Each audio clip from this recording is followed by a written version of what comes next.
Amusement, A Force in Christian Training by Marvin R. Vincent, first published in 1867. Please enjoy.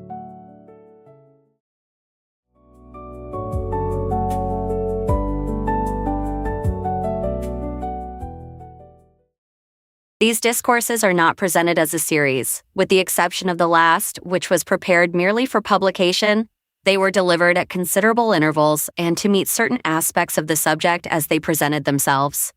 As they all develop substantially the same principles, they will probably contain some repetitions. The interest awakened by the publication of the essay before the Albany Convention, and the very general desire expressed to see the second and third of these discourses in print, have decided the author against remolding the whole into one treatise which he at one time contemplated. He therefore sends them forth in their original shape, with earnest prayer that the great head of the Church may use them, with all their imperfections, to awaken Christian thought and friendly discussion on a subject of vital importance to the welfare of our youth. Marvin R. Vincent, Troy, January 9, 1867. The religious thought of the age must soon face this subject more fairly than it has yet done, and seek for some more satisfactory adjustment of it. At present, its status is very indefinite. The Church is by no means at one concerning it. The pulpit too often evades it. Private Christians waver between the results of independent thought and of early education, undecided whether to approve or condemn, while extremists take advantage of this hesitation to lay down the sternest dogmas and to thunder denunciations at every head that will not bow to their ipse dixit. The questions at issue are not to be dismissed with a sneer at fanaticism and over-scrupulousness on the one hand, and with a protest against unwarrantable liberality on the other. The whole subject must be re-examined with reference to fundamental gospel principles by both parties in a spirit of Christian moderation and with the desire of ascertaining not only what is safe, but what is right. To prosecute thoroughly such an examination within the limits assigned me is, of course, impossible. I can only deal with a few of the great principles underlying the case and urge their application to a single practical question, which has arisen in the experience of our own, and it may be of other Christian associations. The idea of development, which is perhaps the fundamental one of Christianity, has been to a very great extent swallowed up in the idea of safety. It is not an uncommon error to regard Christianity almost exclusively in a defensive aspect, the Christian merely as a safe man, protected by divine safeguards from temptation, rescued by divine mercy from the terrors of death and judgment. Correspondingly with this mistake, the tendency has grown to strengthen the defenses of character rather than to foster its growth, to keep it from temptation rather than to teach it to overcome temptation, to teach it its danger from the world rather than its duty to the world. Consequently, we have heard more about keeping unspotted from the world than of going into all the world and preaching the gospel to every creature. More about coming out and being separate than of knowing the truth which shall make free. More of separating wheat from tares than of leavening lumps. The false instinct of self-preservation, which sent the Romanist into cloisters and convents and tore him from the sweet sanctities of domestic life, has perpetuated itself more than some of us think in Protestant thought and church legislation. And in nothing has this tendency revealed itself more distinctly than in the matter of amusements. For amusement, having the effect to make men feel kindly toward the world, and more readily than duty, falling in with human inclination has been regarded as unsafe, and therefore as a thing to be kept at arm's length by the Church and admitted to her folds only under the strictest surveillance and in gyves and handcuffs. The developments of this spirit are so familiar that I need not stop to enumerate them. The important thing now is to discover the right standpoint for discussion, and here let me say what, until recently, I had supposed there was no need of saying, that amusement is a necessity of man's nature as truly as food or drink or sleep. Physiology, common sense, experience, philosophy are all at one on this point. Man needs something besides change of employment. He needs something pursued with a view solely to enjoyment. Those who deny this are ignorant of the simplest fundamental laws of mind and matter. Men who assert publicly that they need no amusements and want to die in the harness will have the opportunity of dying in the harness some years earlier than would be demanded in the ordinary course of nature. Nature will not suffer even zealous Christian men to violate this law with impunity. She forbids man to labor continuously, and if he persists in disregarding her prohibition, She will revenge herself by imbecility, uselessness, or death. This must be assumed in all discussions of the subject. And it being a religious, no less than a physical truth, it throws into new prominence the question how, as Christians, we are to discharge this duty without being led away by the temptation which adjoins it so closely. Let it be borne in mind that we are not now dealing with individual cases of conscience, but with general laws. While then there is obviously a distinction between amusements, while it is granted that some develop greater capabilities of abuse than others, the attempt to adjust this question on the basis of discriminating between amusements must result in failure. It always has, and it always will. This basis is secure only in a question between an innocent amusement and one involving a palpable violation of the law of God. The advocate of any particular amusement is, on this ground, shut up to the necessity of proving that what he approves and practices is absolutely pure and incapable of perversion.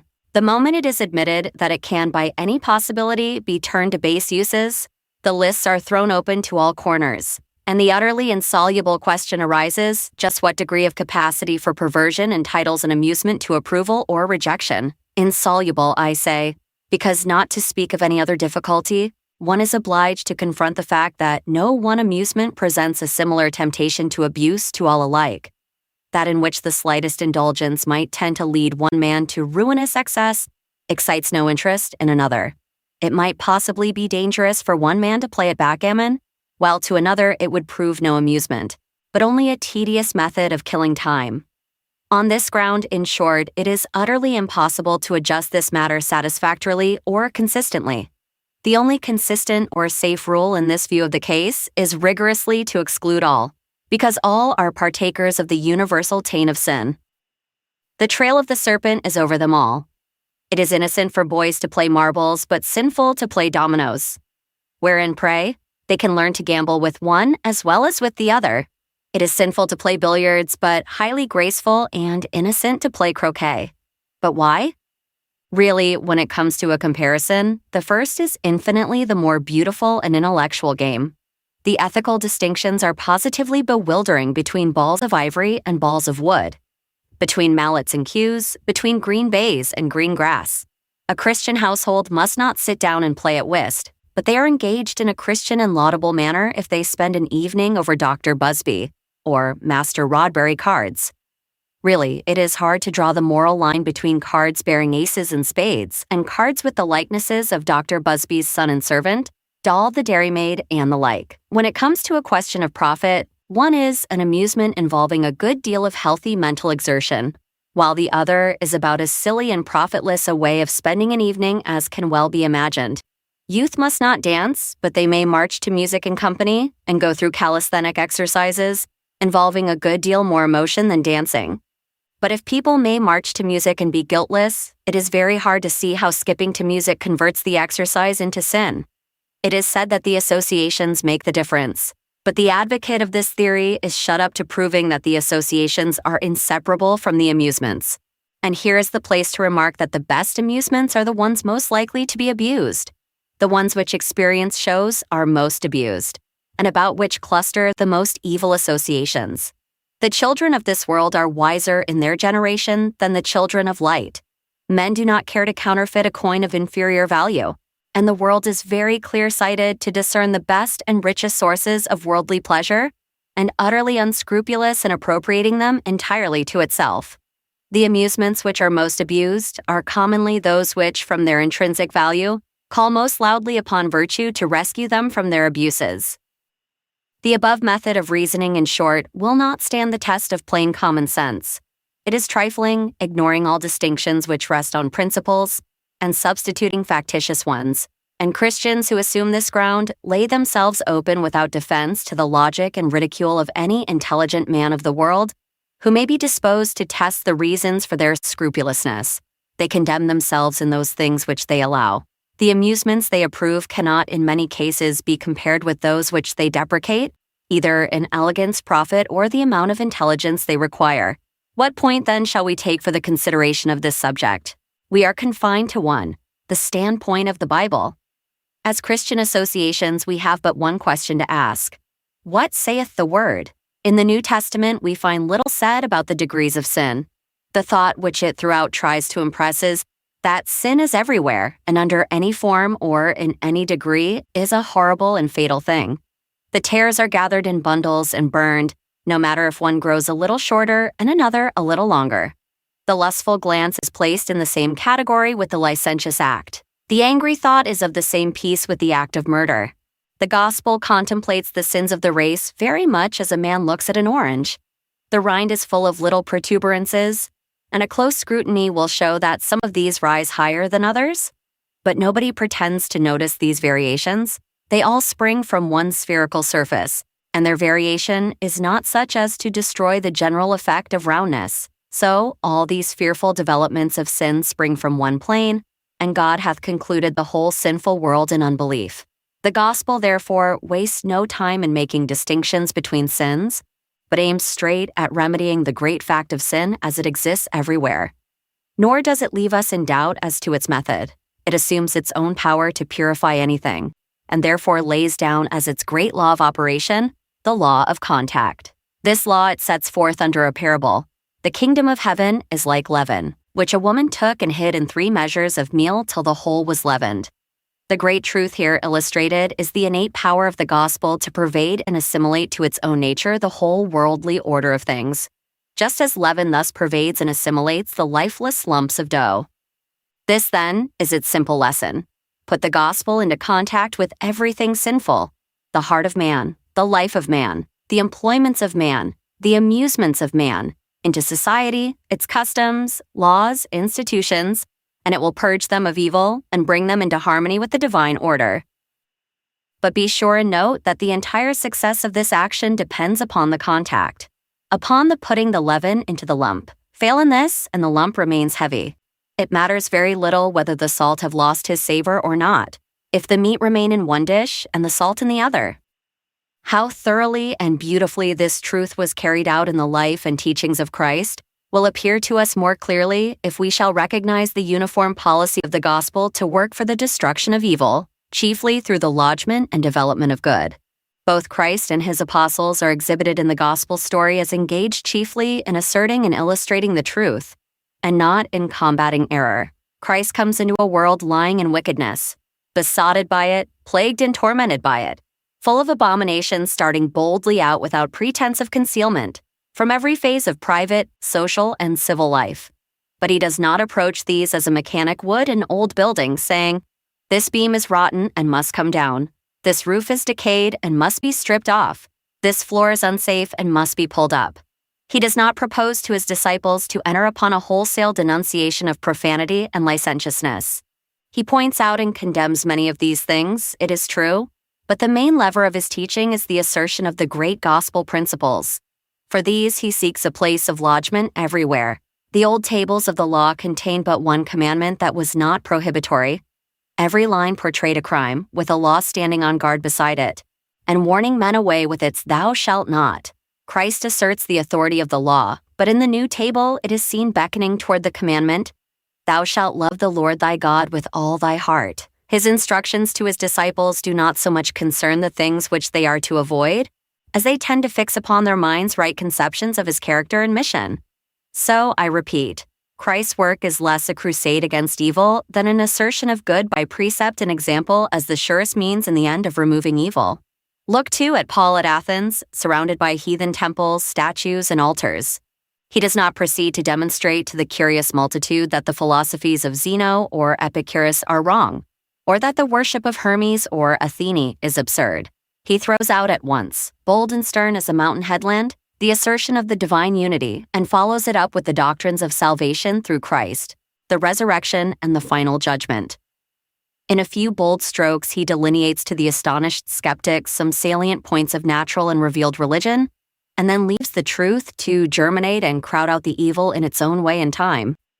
There is indeed a sublimity in this invincible faith in the power of truth exhibited by the Son of Man, in the calmness with which he moves amid the moral ruin that encompasses him, without that anxious haste and longing for immediate results, which characterize so many modern reformers. The world would have expected a direct and tremendous onslaught upon evil. It would have said that the dropping of a seed of positive truth here and there would never result in anything. Christ knew better. He knew the latent power of truth, its inherent capability of growth, and he knew that wherever it should find a lodgment, it would grow. And wherever it should grow, it would shake down from its branches, like the mighty tree of the tropics, the germs of 1,000 growths like itself. Now, it is this very faith in the power of gospel truth, as the most effective destroyer of evil, prompting to put the good boldly into the evil to leaven it, which is sorely needed in the moral movements of the age. Bring the subject of amusements to this test. Compare the action of the church upon it with the principles so evidently regulating Christ's dealing with evil, and see whether it gains by the comparison. Is it not true, rather, that the Christian world has, to a very large extent, acted upon an entirely opposite principle? It has spent much time in peering into amusements to see what evil they contained, and has kept digging away at this, instead of putting divine grace into them, in simple faith in God, and letting that at once purge and regulate them. It has been so absorbed in ferreting out and declaiming against the evil, as to have forgotten measurably that a corresponding duty lay upon it to develop the good, overlooking, or at least slighting the great philosophical truth that amusement is as necessary to man as bread, and fixing its gaze upon the fact that it is capable of perversion. It has most signally failed in the regulation of popular amusements and in teaching how to use without abusing them. It has withdrawn utterly from many most innocent sources of pleasure, crying, "Come out from among them. They are not safe. Christians must have nothing to do with them." And with its withdrawal, the devil has come in and taken full possession, and their last state is worse than the first. When the church has touched the subject of amusements, it has generally done so, I think, in a censorious spirit.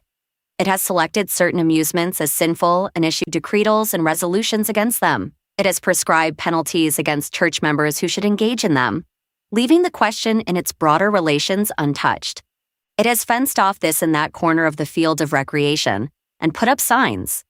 All church members are warned against trespassing on these grounds under penalty of the law, instead of trying to teach Christians how to avail themselves, with profit and safety, of any part of the field.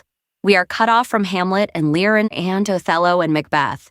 We cannot avail ourselves of the interpretation of these by the best histrionic talent, because the theater has been suffered to fall so completely into the devil's hands that a Christian cannot countenance what is good in it, without at the same time countenancing much that is profane, licentious, and indecent. But if the intelligence and culture of a community endeavor to apply the principle I have been advocating, and in the shape of private theatricals to furnish a refined, beautiful, and instructive dramatic exhibition, the outcry is little less than if they had leased Wallachs or Niblos, with a first-class troupe, and those Christians who witness it are condemned as inconsistent and backsliders. Just so with dancing. The idea of Christianity having the remotest connection with this amusement has been scouted as absurd. A Procrustean law has been enacted, "Thou shalt not dance." And surely one would think from some exhibitions of this amusement that Christian leaven had been pretty thoroughly withdrawn from it. One cannot much wonder at the disgust excited by those importations from Paris brothels, the round dances, which, with the present style of female attire, really leave modest men at some loss what to do with their eyes. Let us have as much thundering at these as you will. Let us not mince words. Let ridicule and sarcasm and denunciation exhaust their armories, for these are abuses, positive evils. But these abuses are not inseparable from the amusement, which in proper forms is healthy, graceful, innocent, and highly commendable. Just here an incident occurs to me which so forcibly illustrates this last remark that I must relate it as the involuntary testimony of an enemy. An amiable and most excellent clergyman of the state happened to be present one evening when some young ladies went through a quadrille. He looked on with great apparent pleasure. The next morning he was rallied by some of his townsmen on having countenanced dancing by his presence, when he roundly denied the charge and asserted that no dancing had taken place, but only, as he expressed it, a most beautiful exercise. Now, I ask, in the name of common sense, why not devote a little Christian care to separating from its abuses, and regulating in its conduct an exercise which improves the bearing of our youth, tends to relieve their natural awkwardness in society, and gives them innocent exhilaration? But no, thou shalt not dance. That is Alpha and Omega. Dancing is liable to abuse, and therefore, O most astoundingly consistent logic, leave it to become a prey to all manner of abuses and abominations. So, if a Christian household makes the attempt to leaven this unfortunate lump and claims that it can and does introduce graceful and modest dancing into its family gatherings and social reunions, it is too often denounced as an enemy of Christ and a corrupter of the young. For one, I am glad that certain Christian families of high standing in the church of all denominations have at last asserted their right to act out their own convictions in this matter and have demonstrated that even this much berated amusement may be elevated, refined, and made a source of social pleasure and profit by the infusion of Christian principle. One more case in point, when our Young Men's Christian Association of Troy furnished their new rooms, they did so on the principle that prayer meetings and religious periodicals, though important in their place, would not of themselves suffice to attract young men from without. They had tried the experiment in their forlorn rooms under a machine shop in an out-of-the-way place, furnished as a miniature chapel, and a very seedy one at that. And the result was that about 6 months ago the association was in a fair way to die and make no sign. Young men would not go to that dismal hole to spend an evening when more attractive places abounded in the city. And I would not if I had been in their place. But the association got a new lease of life. It engaged large, airy, pleasant rooms in a central position. It kept its prayer meeting room neatly and appropriately furnished, but it added a large social parlor, its walls adorned with pictures, a fine piano invitingly open, the best current periodicals, secular and religious, upon the tables and games of checkers, chess, and dominoes distributed about the room. The young men came in crowds. They were thrown at once into contact with the Christian youth of every church in the city, with the city pastors, with committees, specially appointed by the churches to take strangers in charge, with good music, religious literature, and innocent amusement. For one, I thanked God with all my heart. I thought the association had done a great Christian deed. I hailed it as a happy omen that the Christianity of our city was beginning to see that the devil had tools which it might use to advantage, and was going to take them away from him. But so did not think others who turned their backs on the association and denounced it as encouraging gambling. This, in short, is the course pursued to a very great extent with this whole subject of amusements, assuming that the gospel has no business with it except to denounce and warn, taking the leaven away from the lump instead of putting it in, creating a wide separation between two things, which of all others in the world need to be brought into contact, religion and pleasure. And the practical results of this policy are before us. It may be said that the tendency now is altogether in the direction of excess, that some Christians are becoming much too liberal and are fast obliterating all old landmarks. All I have to say to this is that the more true it is, the better for my position. For granting, for argument's sake, all that is asserted, this fact shows that there is a reaction from an old and false sentiment, which even if excessive, is a healthy indication. And the one error goes to prove the other. For excessive reactions are pretty sure to grow out of excessive stringency in another direction. At any rate, the great error of the church on this subject is clearly exposed, namely, her failure to regulate amusements. She ought to have been the gospel's instrument in purifying them from abuse, but she has not been.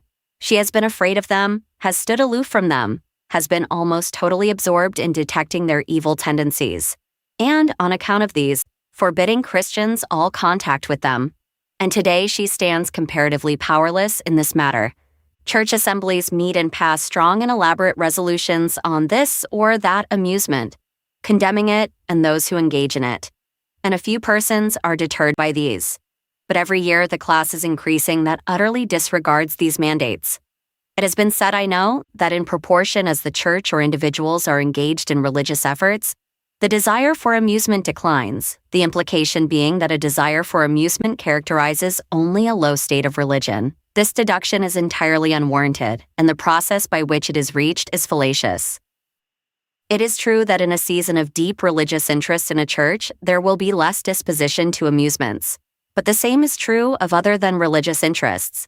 Under any absorbing popular excitement, men do not turn to amusement.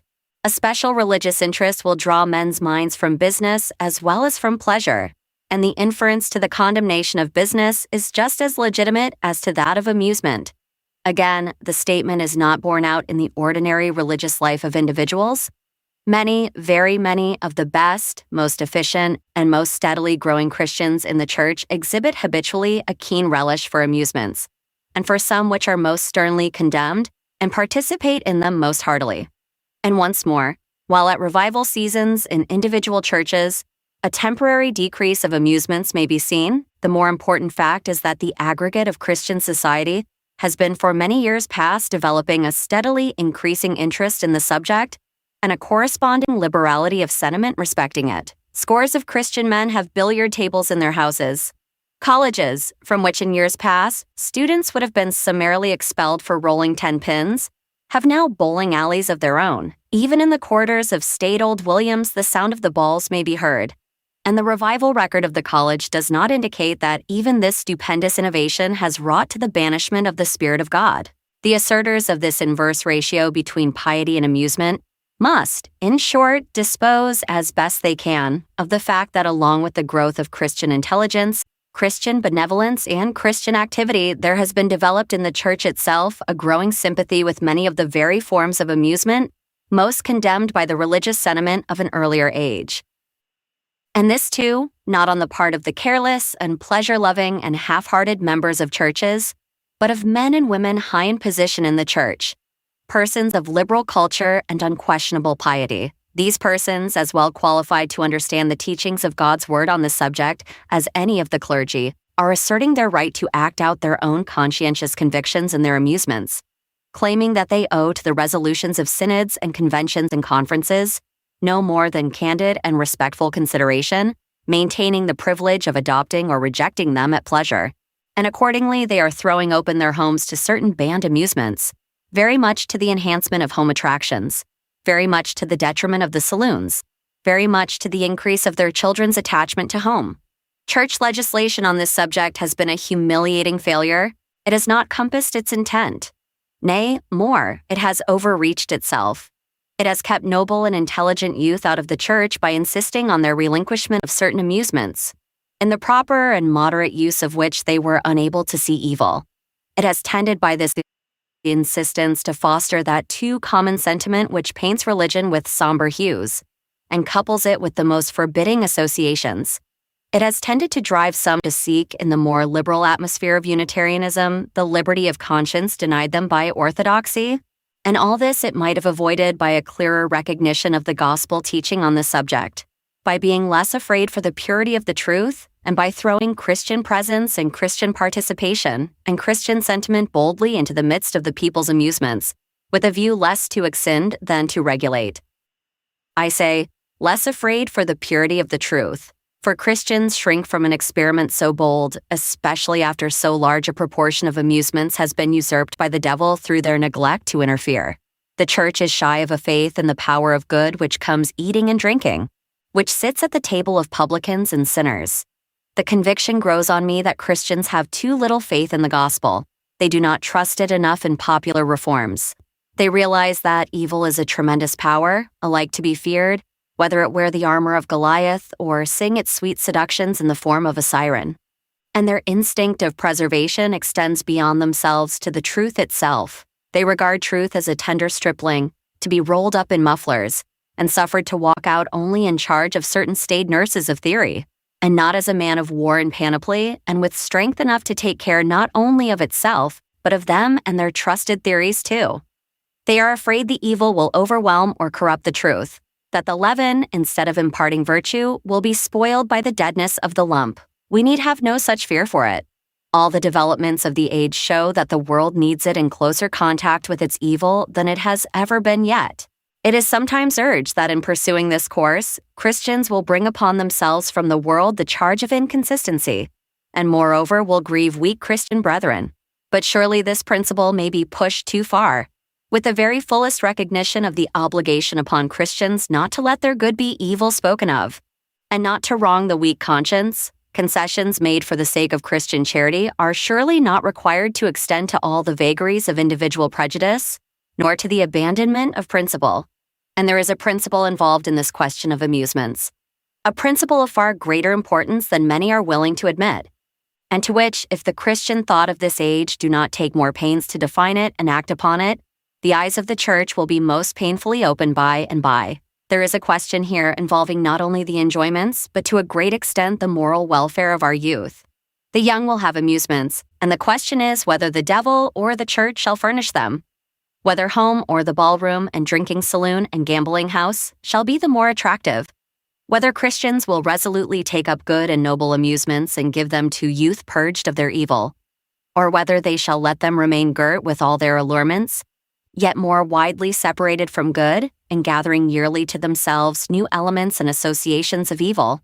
Very probably the world, and much of the church will assail the Christian, who, in this view of the subject, oversteps the line of received opinion, with a cry of inconsistency.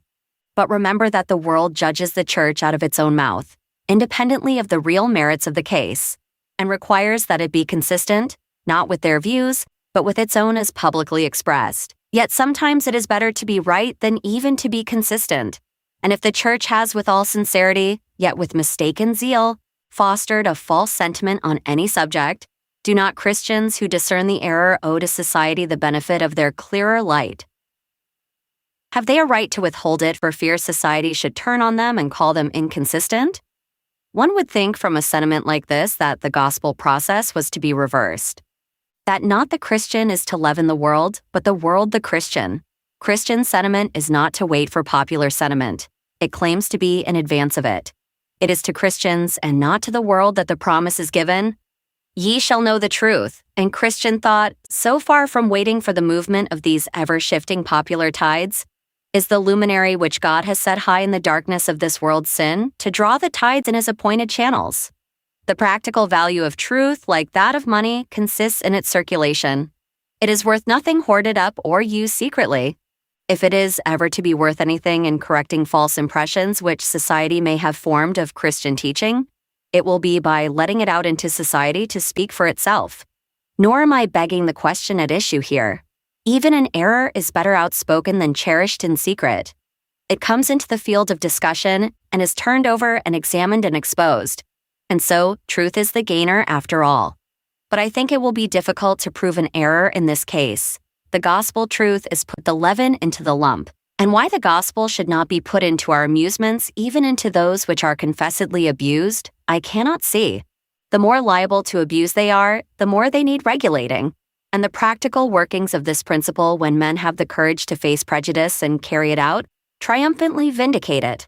The man who furnishes his son a billiard table in his own house, where he can practice that beautiful game with his friends without the adjuncts of liquor and rowdyism, does a good deed. He keeps the youth at home. He keeps his associations under his own eye. He gives him a good, healthy, intellectual amusement purged of its abuses. The college board that erects a bowling alley for the students, that says to young men, rolling 10 pins is not evil, but rolling 10 pins in bar rooms surrounded by drunkards and swearers and indecent pictures is evil. And we therefore give you the amusement without these associations, and bid you enjoy it, and draw health and strength from it. That college board, I say, has promoted something more than muscular Christianity. It has given the young men a better opinion of religion, has withdrawn them from the influence of temptations to which they expose themselves, only because they cannot find the amusements freed from these vile associations. It has drawn just so much patronage from their grog shop, the parents in whose family circle dancing in proper modes and with approved associates and within reasonable hours is encouraged, are doing just so much to keep their daughters from the unhealthy hours, the immodest displays, and the indiscriminate associations of the ballroom. They deserve the thanks, not the reprobation of the church. They are the friends, not the enemies of religion.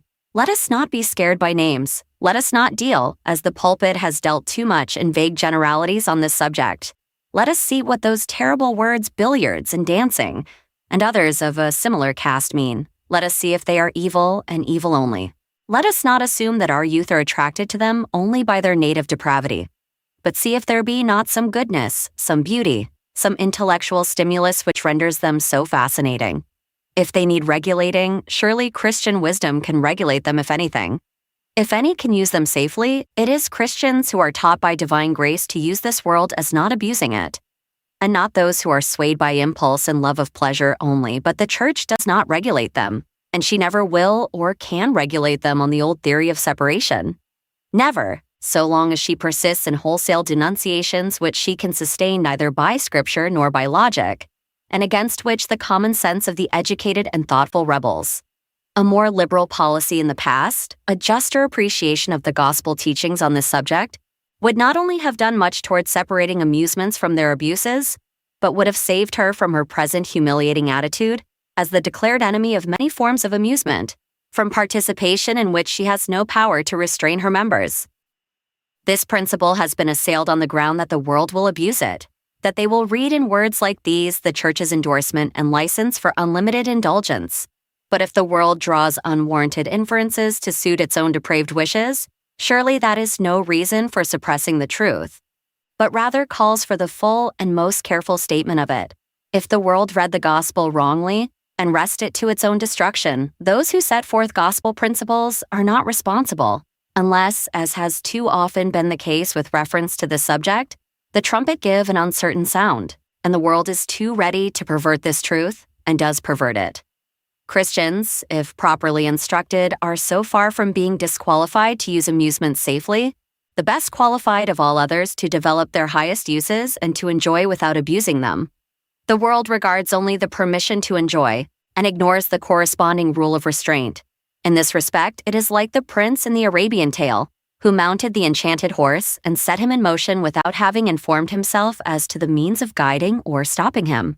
For let me be clearly understood, I do not lay down this general principle without recognizing the existence of practical limitations to its action, though I assert that the fixing of these limitations belongs chiefly, if not entirely, to the individual Christian conscience. I have said that the tendency of religious teaching with reference to this and kindred subjects has been to make the idea of safety more prominent than that of development. Yet I do not overlook, as was implied in the remarks of one who objected to my views, the defensive aspect of the gospel. I admit both the fact and its urgent necessity. I could not do otherwise, knowing that the heart is deceitful, and remembering the prayer which Christ puts into every man's mouth, lead us not into temptation. I am pleading for the restraints as well as for the privileges of the gospel in the matter of men's amusements, for more not less care and watchfulness to be brought to bear upon their future regulation.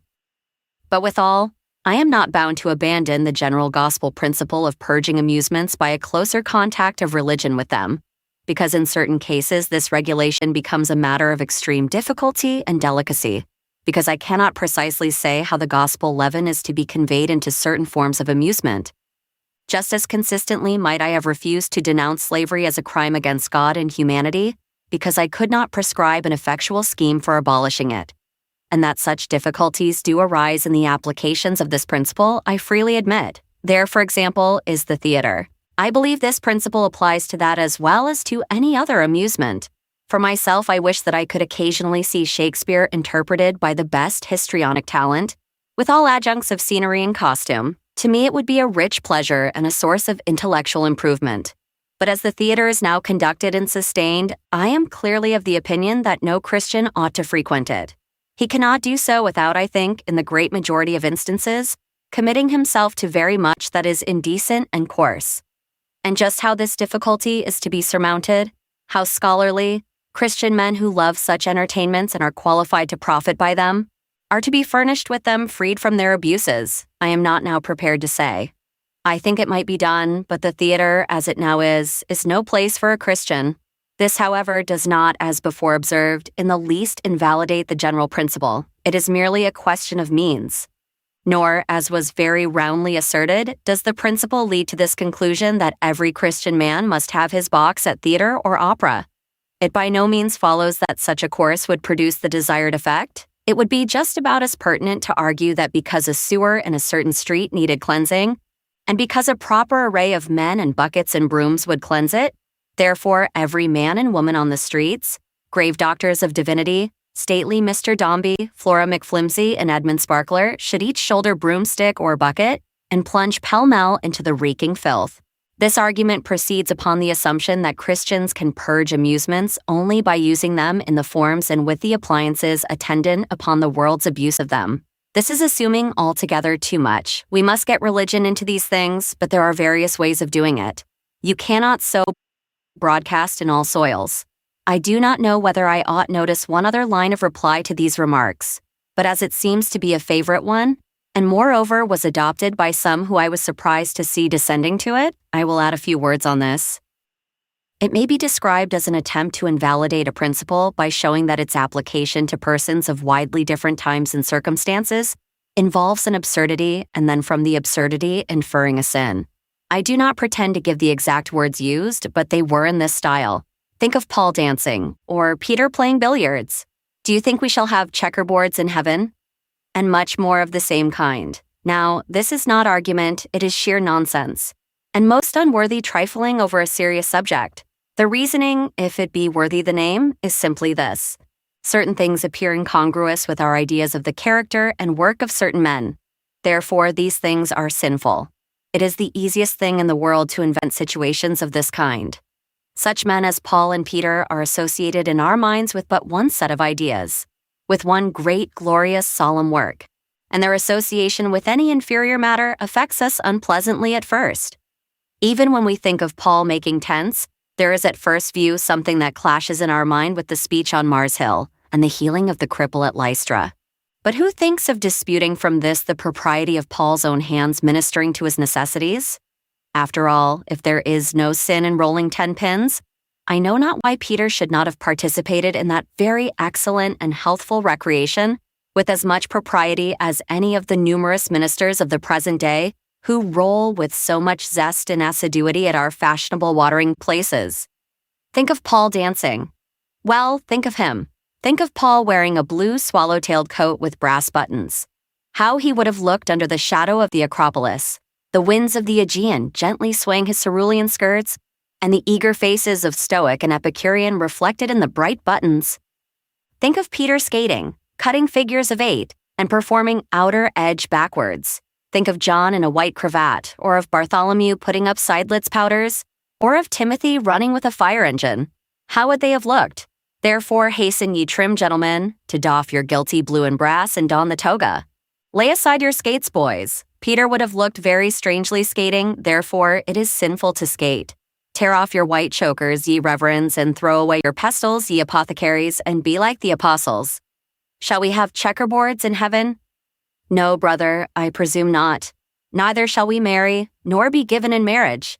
But pray don't condemn us to celibacy on that ground while we remain upon earth. Would you play chess on your deathbed? Probably not, my friend. Neither would I put on my boots, or do a great many other very innocent things. Death stands out in startling contrast to all our employments, to business and study, as well as to recreation. And you would find it vastly inconvenient to act upon the principle that nothing must be done which you would not do on your deathbed. But enough of this. I come now to the one practical application of these principles out of which this whole discussion has grown. When our Troy Christian Association adopted the practice of introducing games into their rooms, I gave it my hearty approval. My opinion on this subject has been confirmed by what I have seen and heard of the results of the experiment. It was based on the principles I've been advocating in this paper, and on the farther consideration, growing out of these, that we must take some of the devil's weapons and sanctify them before we could successfully fight him on his own ground. As remarked already, prayer meetings will not draw irreligious young men into the sphere where we want them. Give them first well-lighted and warmed apartments, handsomely furnished, where they can find music and books and newspapers and games, and you stand some chance then of drawing them into the prayer meetings.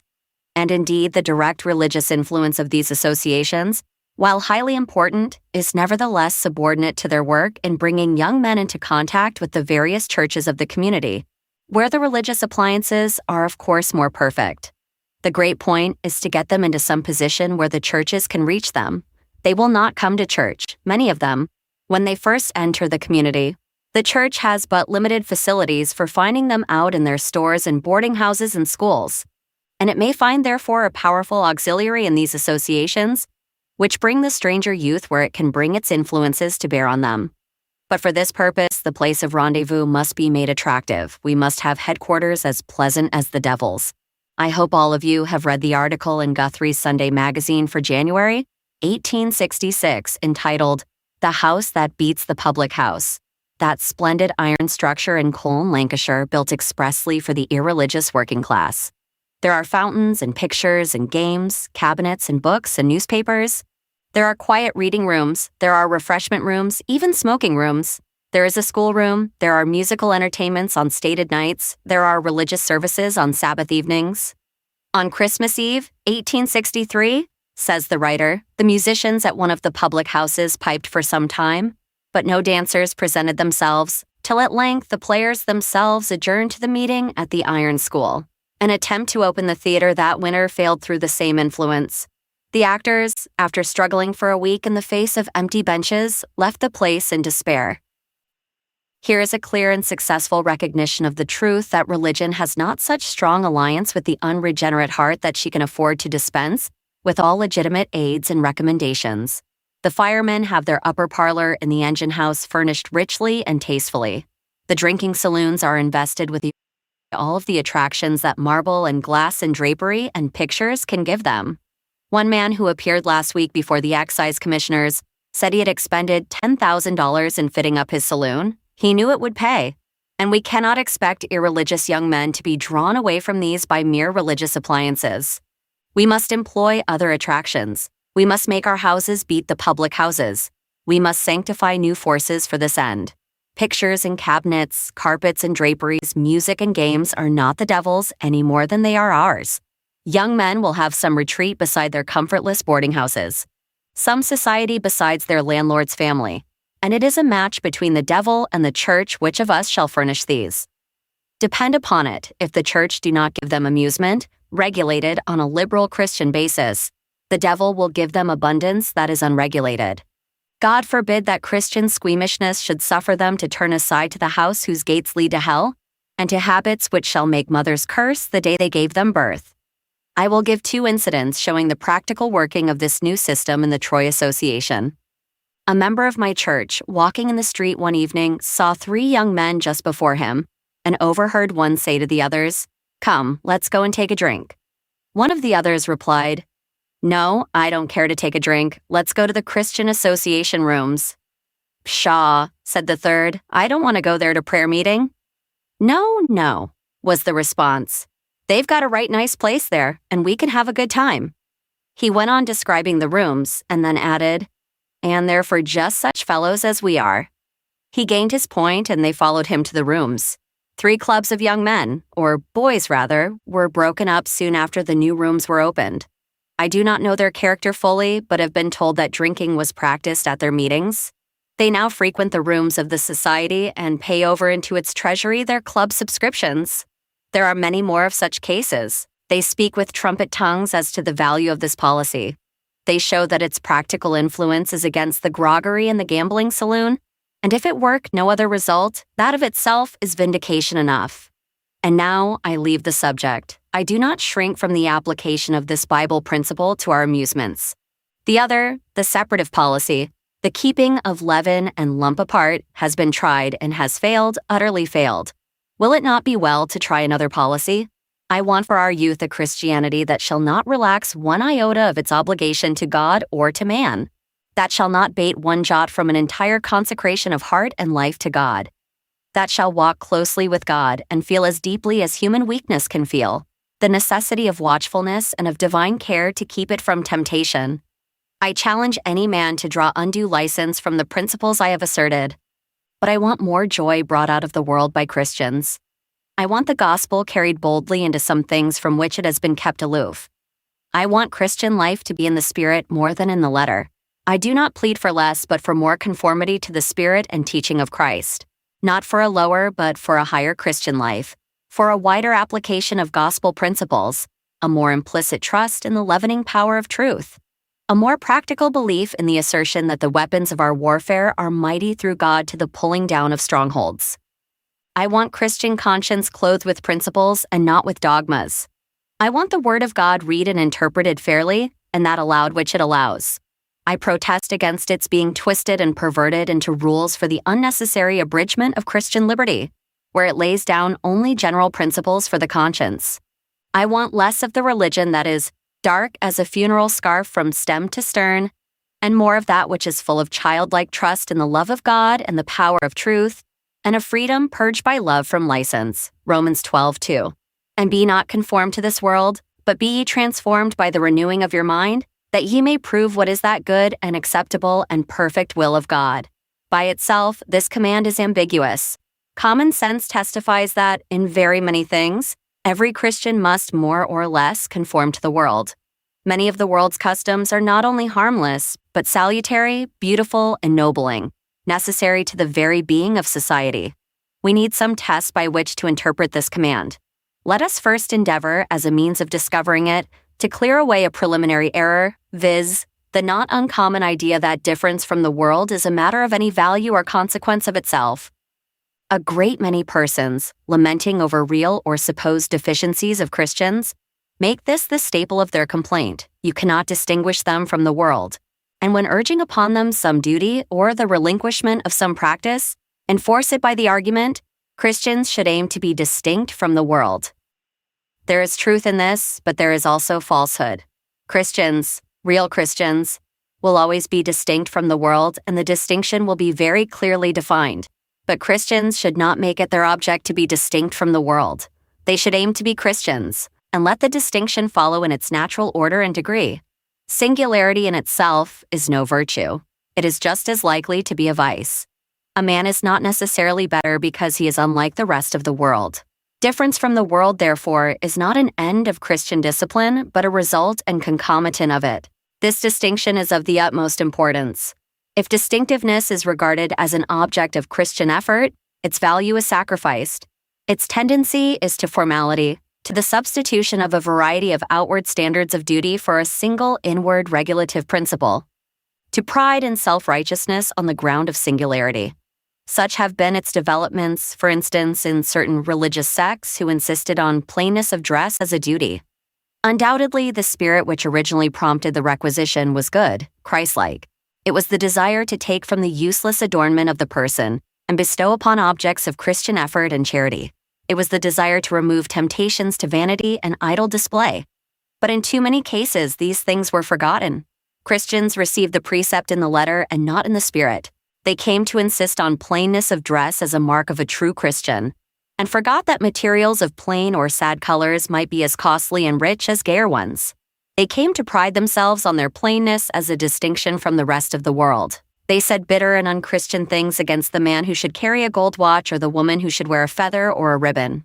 They perverted Scripture to uphold this ridiculous whim, and brought scorn upon themselves and reproach upon the cause of Christ, because they turned their eyes from the inward, regulative power of the gospel to one of its natural developments, and looked at that until it grew out of all proportion.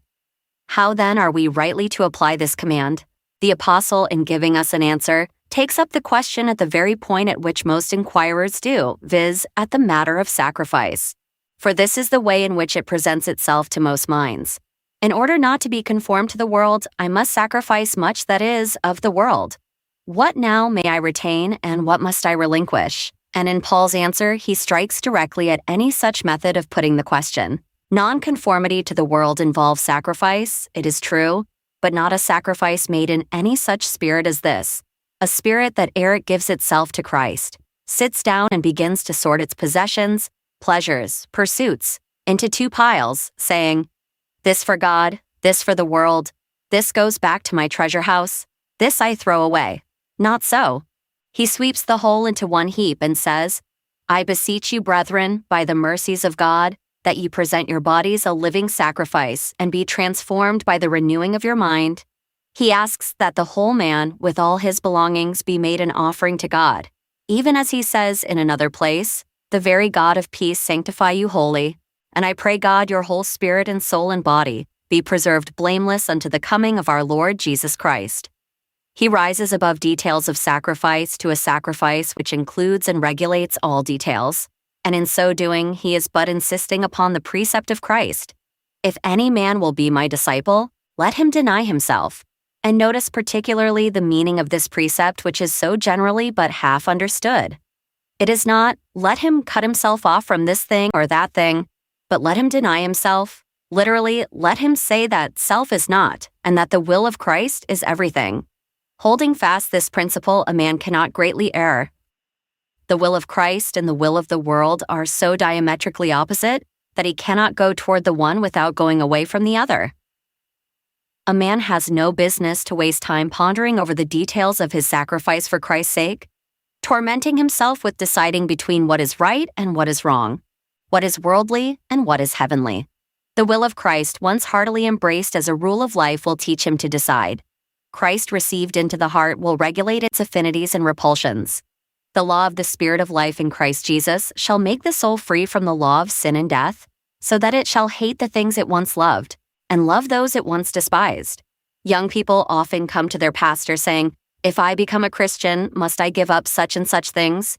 Must I discharge such and such duties?" And for myself, I reply to them, I have no answer to give you. I will not encourage you to come to Christ in this mean bargain-making spirit. If your conscience tells you a thing is wrong, as it does in many cases, you have no need to ask me if Christ will require its relinquishment.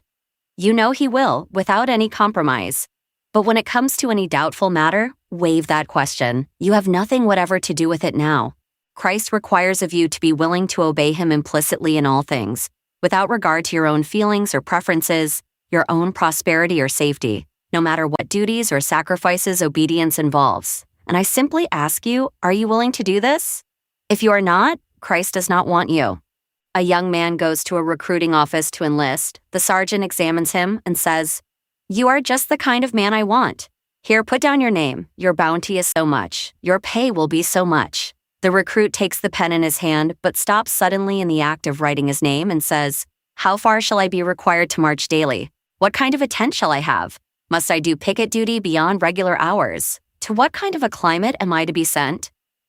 How long do you suppose the officer would keep patience with such a man?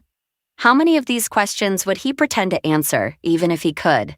He would simply say to the man, "We make no terms with you, sir, beyond your bounty and pay. If you enlist, you do so with the understanding that a soldier has nothing to do but obey orders, to serve where, when, and how he may be directed.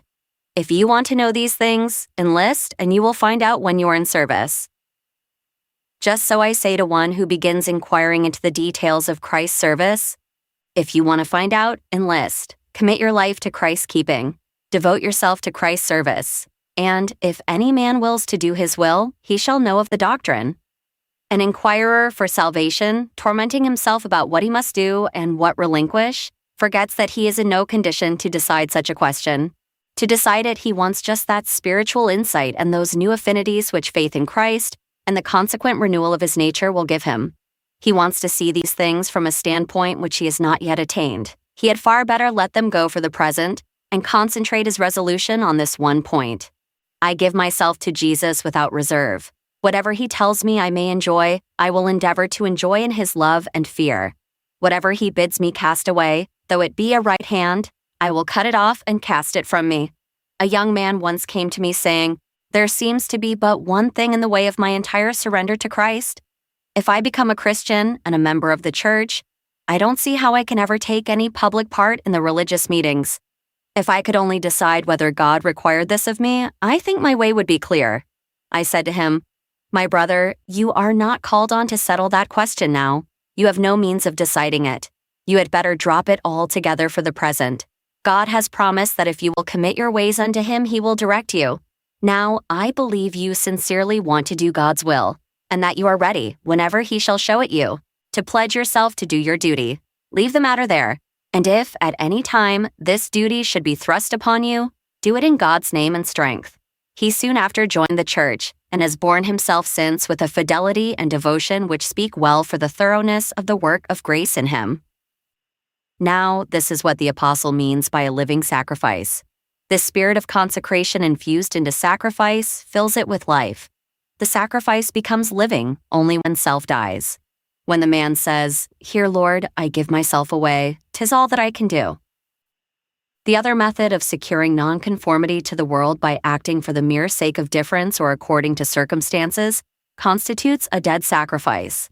Such were the sacrifices of the Pharisees.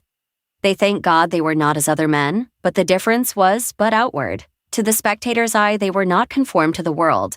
They did not dress like it. Their prayers were longer and more frequent. They did not eat with publicans and sinners.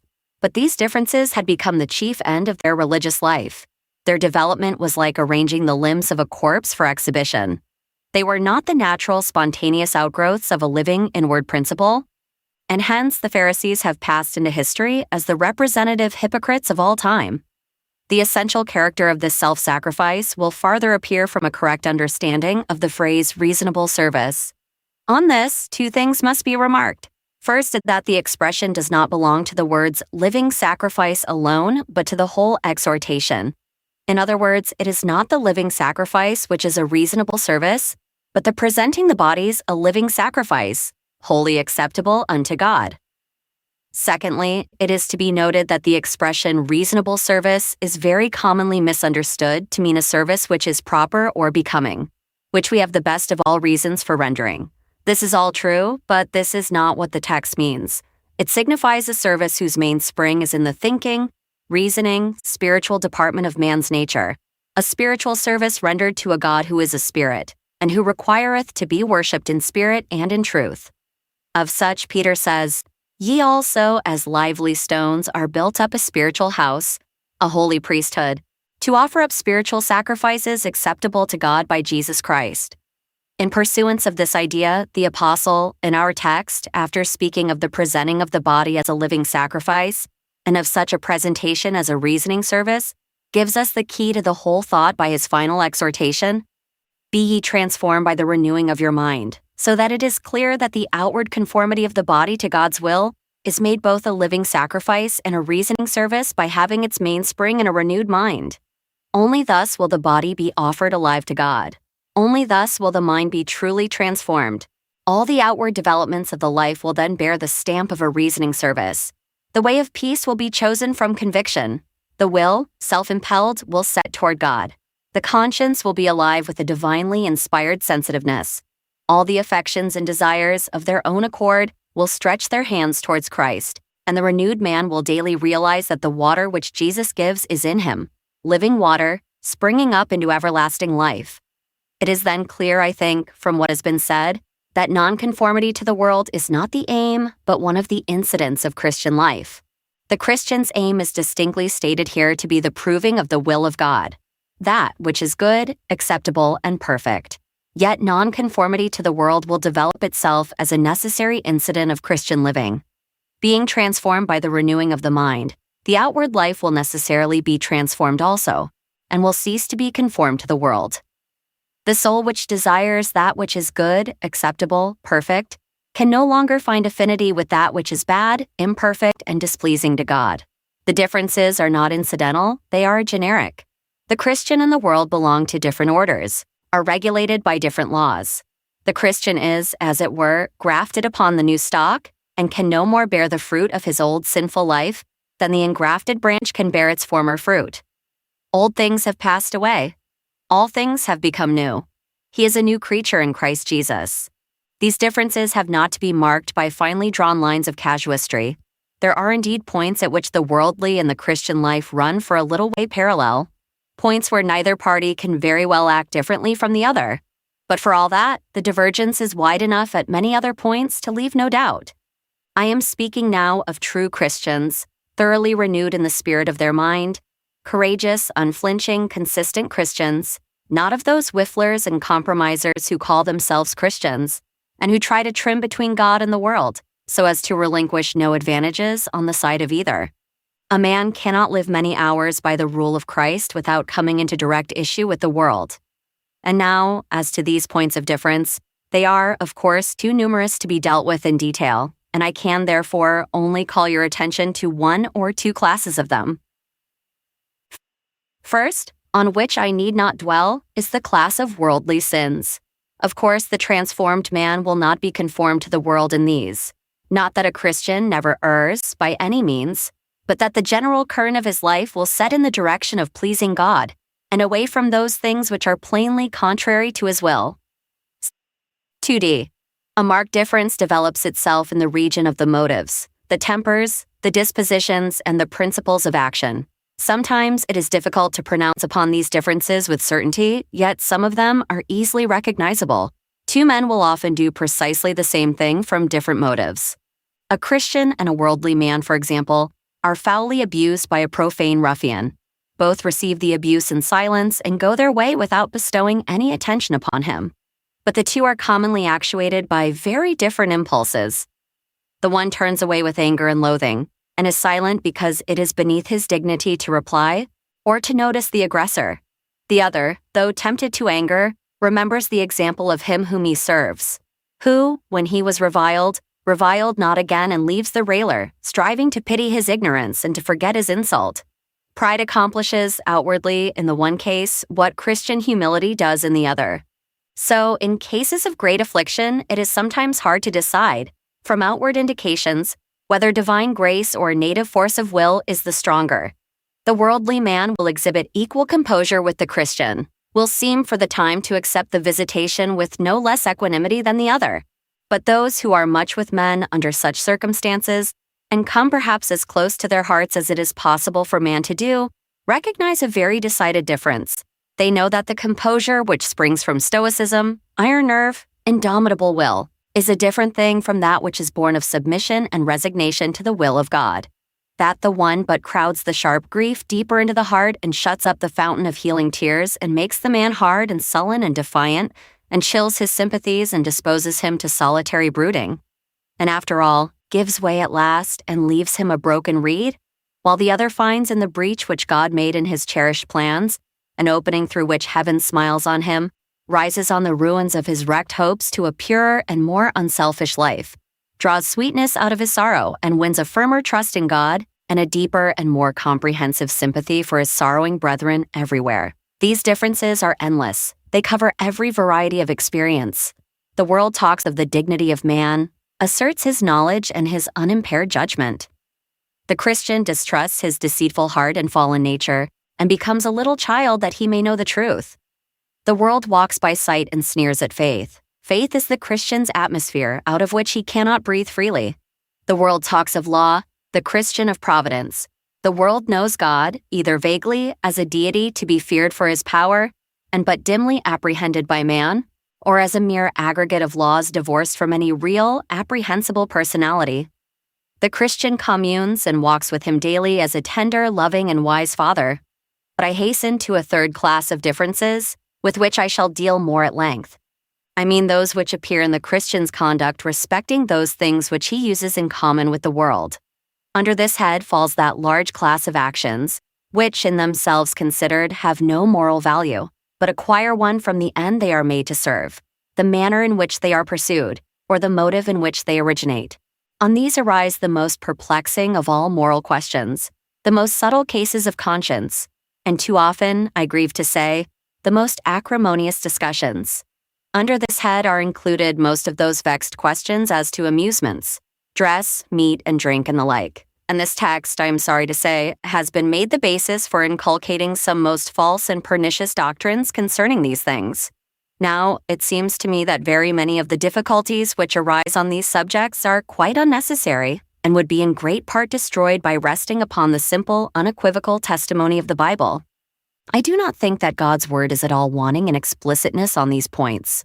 Here's this text, for instance. Nothing can be plainer. It tells us our first great duty is to submit our wills to God's will, to commit ourselves to his guidance without reserve, a living sacrifice, to be transformed, and that when this shall have been done, we shall know what the will of God is. We shall practically prove what is good and acceptable and perfect, and, as a matter of course, shall not be conformed to the sinful principles and practices of the world. Now it follows from this that whatever is good and acceptable and perfect, not opposed to the new principle of life in us, is ours, given us by God to use and enjoy, and that in the use and enjoyment of it within the limits he prescribes, we are not conformed to the world in any bad sense.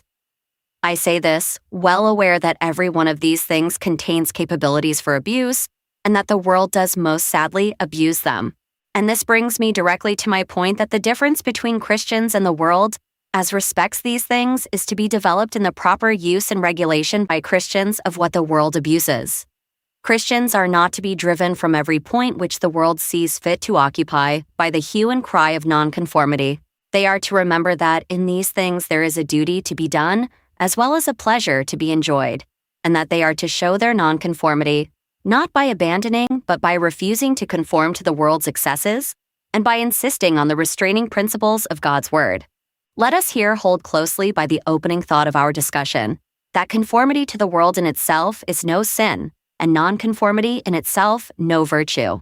Conformity to the world is sinful when the world's practice is sinful and not otherwise. Now, this is a very plain rule. It is Christ's rule. Paul takes it directly from Christ, but I'm aware that another question enters here, namely that of expediency. There may be private considerations tending to make the relinquishment of a harmless thing expedient for you or for me. There may be considerations growing out of your relations to others which may render use inexpedient. In such cases, expediency, of course, assumes to you the obligation of law. But as regards these cases, no man can decide for you. The Bible throws them on your own conscience. Let every man be fully persuaded in his own mind. Expediency is a matter for individuals. No law can be laid down for it. The two things necessarily exclude each other. If you lay it down that such a course is expedient for everyone, you remove the matter at once from the region of expediency and put it on the ground of law. And this course no man nor body of men is ever justified in pursuing. Such a step trenches on the sacred enclosure of the individual moral sense, a holy of holies into which man and his Maker alone enter. At the same time, abundant light will be given to every humble, faithful child of Christ to settle these questions of expediency. When love to God is the moving principle of a man's life, it develops in him an insight which guides him unerringly through questions where casuistry would become hopelessly entangled. You may see the same truth illustrated in your own homes. See that loving, obedient child whose highest delight is to perform your behest and anticipate your wishes. How very few errors that child commits, even in cases where you have laid down no rule. It reaches the knowledge of your wishes through a kind of instinct as reliable as it is undefinable. Surely faith ought to teach us to expect a clue through such mazes from a Father who has promised that he will direct the paths of those who acknowledge him. And here, I insist, whether the question be one of law or of expediency, has been a grave error of the Church in not trusting enough to this inward principle of life in the soul, to this insight of love, to regulate the outward developments of the life, and to prevent the obliteration of the lines between the Church and the world. She has busied herself too much with details and not enough with that which lies back of them, too much with the circumference and not enough with the center. Christ teaches us that if the fountain be pure, the streams must be pure. But the Church, in her unconscious distrust of the purifying power of the fountain, has thrown into the stream such abundance of mint, anise, and cumin that the taste of the original water is sometimes sadly impaired. Too often, while she has been busy with the streams, the fountainhead has been gathering unsuspected poison. While I recognize the Church's duty to watch carefully over Christ's flock, to counsel, rebuke, restrain, I think that she is encouraged in many cases by her want of faith in the power of the relation between Christ and the believer. An artificial religious life, a factitious conscience, a life wanting the freedom and naturalness of movement properly engendered by the gospel. I think she should have insisted more on having this clearly defined and constantly maintained, more on a full assurance and a lively faith, and an ever-burning love, and less on details which these would have regulated of themselves. I believe that, if she had done this, and moreover had preached the word literally and boldly to the people, had told the people their privilege to use God's gifts, and pointed them to the principle of love to God as competent to regulate use, and not twisted its declarations into warrants for the abridgment of Christian liberty, there would be in the Church today more simple, strong, manly, intelligent piety and far less conformity to the world. This distinction between safe and unsafe truths is a Romish and not a Protestant idea, and the temporary gain secured by acting upon it is more than counterbalanced by the final pernicious result. It is far safer for me and for you that I preach this truth to you boldly and plainly. And I have a special object in bringing it to your notice now, at this solemn season when you are reviewing the past and making a new consecration of yourselves to the service of Christ. Here, as you renew your original vow to come out from the world, it is well that you do this with no vague idea of what you promise. What I shall now say applies to most, if not all of you, but especially to the younger members of the Church. As you enter upon a season of special religious activity, you also enter upon a season which society is wont to devote largely to pleasure. Ere another communion season shall have come round, the season for evening entertainments and festal gatherings will be at its height.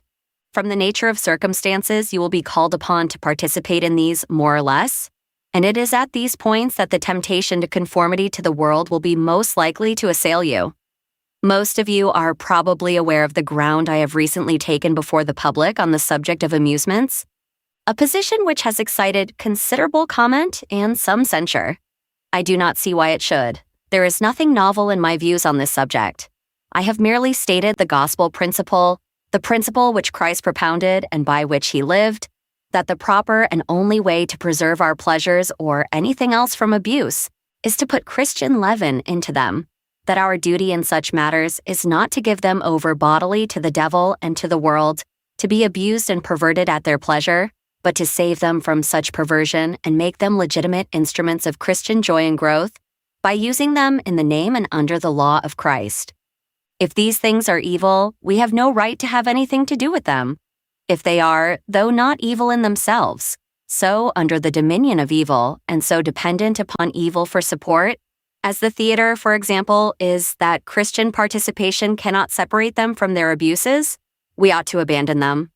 But as to the general principle, that it is abuse and not proper use which Christ condemns, and that many of the things which the devil has usurped are as much yours as his, there can be no doubt. I have not one word to modify or retract of what I have written on this subject. Challenged, I would reiterate it word for word if I knew I should go from this pulpit to my grave.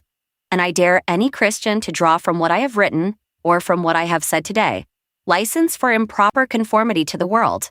If you do so, depend on it, you and not I will be condemned. And I rejoice especially today in having assumed this position, because I have never had so good ground from which to counsel you as to your intercourse with the world of pleasure. If I were to put this matter to you on the ground of men's rules and decrees, if I were to try and show you, by subtle hair-splitting, that this thing is 1 degree more capable of abuse than that thing, and that therefore you may use that and must abandon this, I should expose myself to merciless logic and to just ridicule. I leave this ground entirely. I put myself on God's word and say to you this morning, be not conformed to this world. I say to you as the first, the indispensable requisite for deciding in what conformity consists, see that your relations to Christ are properly adjusted. Present yourselves living sacrifices to him. Be transformed by the renewing of your mind. Submit your will to the will of God without reserve. Then shall you be able to prove what is his will, what is good and acceptable and perfect. Then shall your judgment be so enlightened as to enable you to render a reasonable, a thoughtful and discriminating service. This is the first thing. For this I pray for you. For this I am anxious for you, that you be vitally united to Christ, that you have a living, active faith in him, a clear witness of your acceptance with him, an ever-burning love for him. If you have these, I know that the details of your lives, whether they concern your pleasures or your business or your studies, will take care of themselves. But remember this prerequisite. Do not go away saying, my pastor says I may lawfully indulge in this or that, and I need give myself no further trouble about it. I say to you no such thing. I say that you want your whole nature renewed by the indwelling of Christ, and that without this you are not safe in the world one moment, that without this you are in continual danger of conformity to the world. Without this, you are in no condition to decide in what you may engage, or how far you may engage in it without abuse. Withal, you will need to trouble yourself about these matters, to study God's law, to watch closely your own heart and life, to avoid needless temptation, to exercise strong resolution when pleasure beckons you beyond the bounds erected by Christian duty. I bid you rejoice in your youth. I bid you use those amusements which are innocent in themselves, freely and with gratitude to God, but to beware of their abuse. I can safely tell you some things which God's word will teach you as to this matter. It will tell you that where you make pleasure the end and rule of your life, and duty the exception, you are guilty of abuse. It will tell you that when pleasure saps the fountains of your health, when it steals away your hours of sleep, and tempts you to excessive indulgence of appetite at an hour which nature prescribes for the rest and recuperation of your organs, when it leads you to expose yourself to sickness by inadequate clothing, it is a gross abuse for which God will hold you accountable. It will tell you that when any description of pleasure trenches on the limits of modesty, it is an abuse, that the public embracing of young men and women in the vile dances of the day is an offense against decency, an abomination against which manly nobleness and maidenly delicacy ought to cry out with all their power. It will tell you that when pleasure of any kind interferes with your covenant obligations to the church and keeps you from the ordinances of God's house, it is an abuse, a conformity to the world, against which God warns you in this text. Come then and give yourselves to Christ, not repelled by any false ascetic views of his religion, but believing, as his word entitles you to believe, that it is the promoter of innocent joy, of healthy and grateful recreation, of the highest and purest pleasures. Come, and he shall show you by his own life how to be in the world, yet not of it, how to live in strictest conformity to duty, and yet be free indeed, and exhibit to the world a broad, noble, generous Christian life, a life in the spirit and not in the letter. He shall teach you to live by the insight of love, and not by the prescriptions of a bare scheme of duty. Oh, that you may grow to the stature of perfect men and women in Christ, that you may be living examples of a reasoning service, models of a piety, enthusiastic yet judicious, all aglow with the love of Christ carried into every detail of your lives, into your pleasures, your conversation, your business, bringing everything, great and small, into conformity with the law of Christ, and making the whole life move sweetly and harmoniously round him. You will not then be a worldly church. You will not then be stumbling blocks to the kingdom of Christ. You will be living epistles, read and known of all men, and they, seeing your good works, shall glorify your Father which is in heaven. 2 Samuel 18:5. And the king commanded Joab and Abishai and Ittai, saying, Deal gently for my sake with the young man, even with Absalom. There are few passages of Holy Writ more beautiful or suggestive than this. Notwithstanding the astounding character of Absalom's rebellion, though the mind of the sovereign and father of his people is torn with indignation at this outrage upon his throne and person, and is busy with plans for the security of his kingdom and the repulse of the invader. Though David is stunned and bewildered at this high-handed display of ingratitude and rebellion on the part of his favorite child, the father finds place to assert itself amid the cares of the sovereign, and to breathe a word of caution to his generals, respecting the person of his dearly loved boy. In accordance with the request of the Young Men's National Christian Convention to the churches, I propose to devote this service to a discussion of their relations to the church. I take this text as setting forth a similar charge given by our Lord and King Christ to his militant church to deal gently with the young man. I therefore invite your attention to the following points respecting the relations of young men to the church. 1. The church must deal with them. 2. The church ought to deal with them. 3. How the church should deal with them. The church must deal with young men. Absalom, however foolish and wicked his revolt, however strange his rebellion against his royal father, notwithstanding his youth and inexperience, was a stubborn fact with which the leaders and counselors and armies of the kingdom found themselves obliged to deal. Otherwise, David would have been dethroned and his authority violently usurped. If not dealt with so as to suppress him, he must be dealt with in the more unpleasant capacity of a suppressor and tyrant. Young men are a fact in society, and as such cannot be without relations to the church. Not only so, they are an important fact, a prominent fact, a potent fact. They are a force in the business, the social, the political, the governmental relations of the community. If they have not wisdom, they have strength and energy. If they have not caution, they have enterprise. If they have not experience, they have tact, intelligence, and knowledge. If they refuse to follow old rules, they succeed ofttimes in the use of their own methods. Society concedes much to them and trusts them with serious responsibilities, seeks them for positions of power and influence, is powerfully swayed in whatever direction they choose. As a body, to throw themselves, applauds and welcomes their success. The relations of such a body to the Church of Christ must be important. This mass of manly strength, energy, independence, intelligence, and enterprise must, if set on fire with Christian ardor and enlisted on her behalf, greatly conduce to her prosperity. While it cannot but be a serious hindrance to her success if this element is neutral or arrayed against her. If neutral indeed, it is against her. If she have not the young men incorporated with her membership, at work in her Sabbath schools, in regular attendance on her ordinances, woven into her social relations, throwing their strength and generosity and enthusiasm into her benevolent enterprises, contributing their fresh thought to her assemblies, working through the closer intimacies which mark their age. To increase her numbers, she will have to move under the drag applied by their indifference, resist their fascinations exerted in drawing others away from her standard, contend sharply against the skepticism to which youth is naturally prone, and if they are won at last, win them when the freshness of youth is gone, and by a double expenditure of power.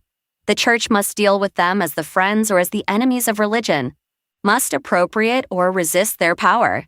They come to her in the flush of their manly strength like the Roman envoys to Carthage, holding in their robes peace and war, and offering the church her choice. 2. The church ought to deal with them. 1. In simple consistency with her own principles.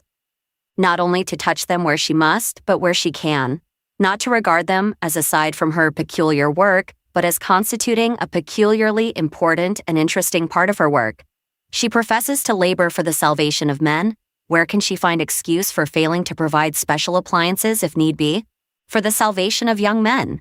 She professes to be an educator as well as an evangelizer. Here's material in its most inviting shape and at the stage best adapted for her molding. She professes to provide for the extension of her doctrine and spirit. Can she, with any show of reason, neglect the force furnished her in this mass of youthful energy and enthusiasm? She professes to rescue men from danger. Does she see any danger more imminent than those which menace young men? Any temptations more seductive? Any ruin more pitiable? Does she see any more susceptible of these influences than youth with their high spirits, superfluous energy, and glowing passion?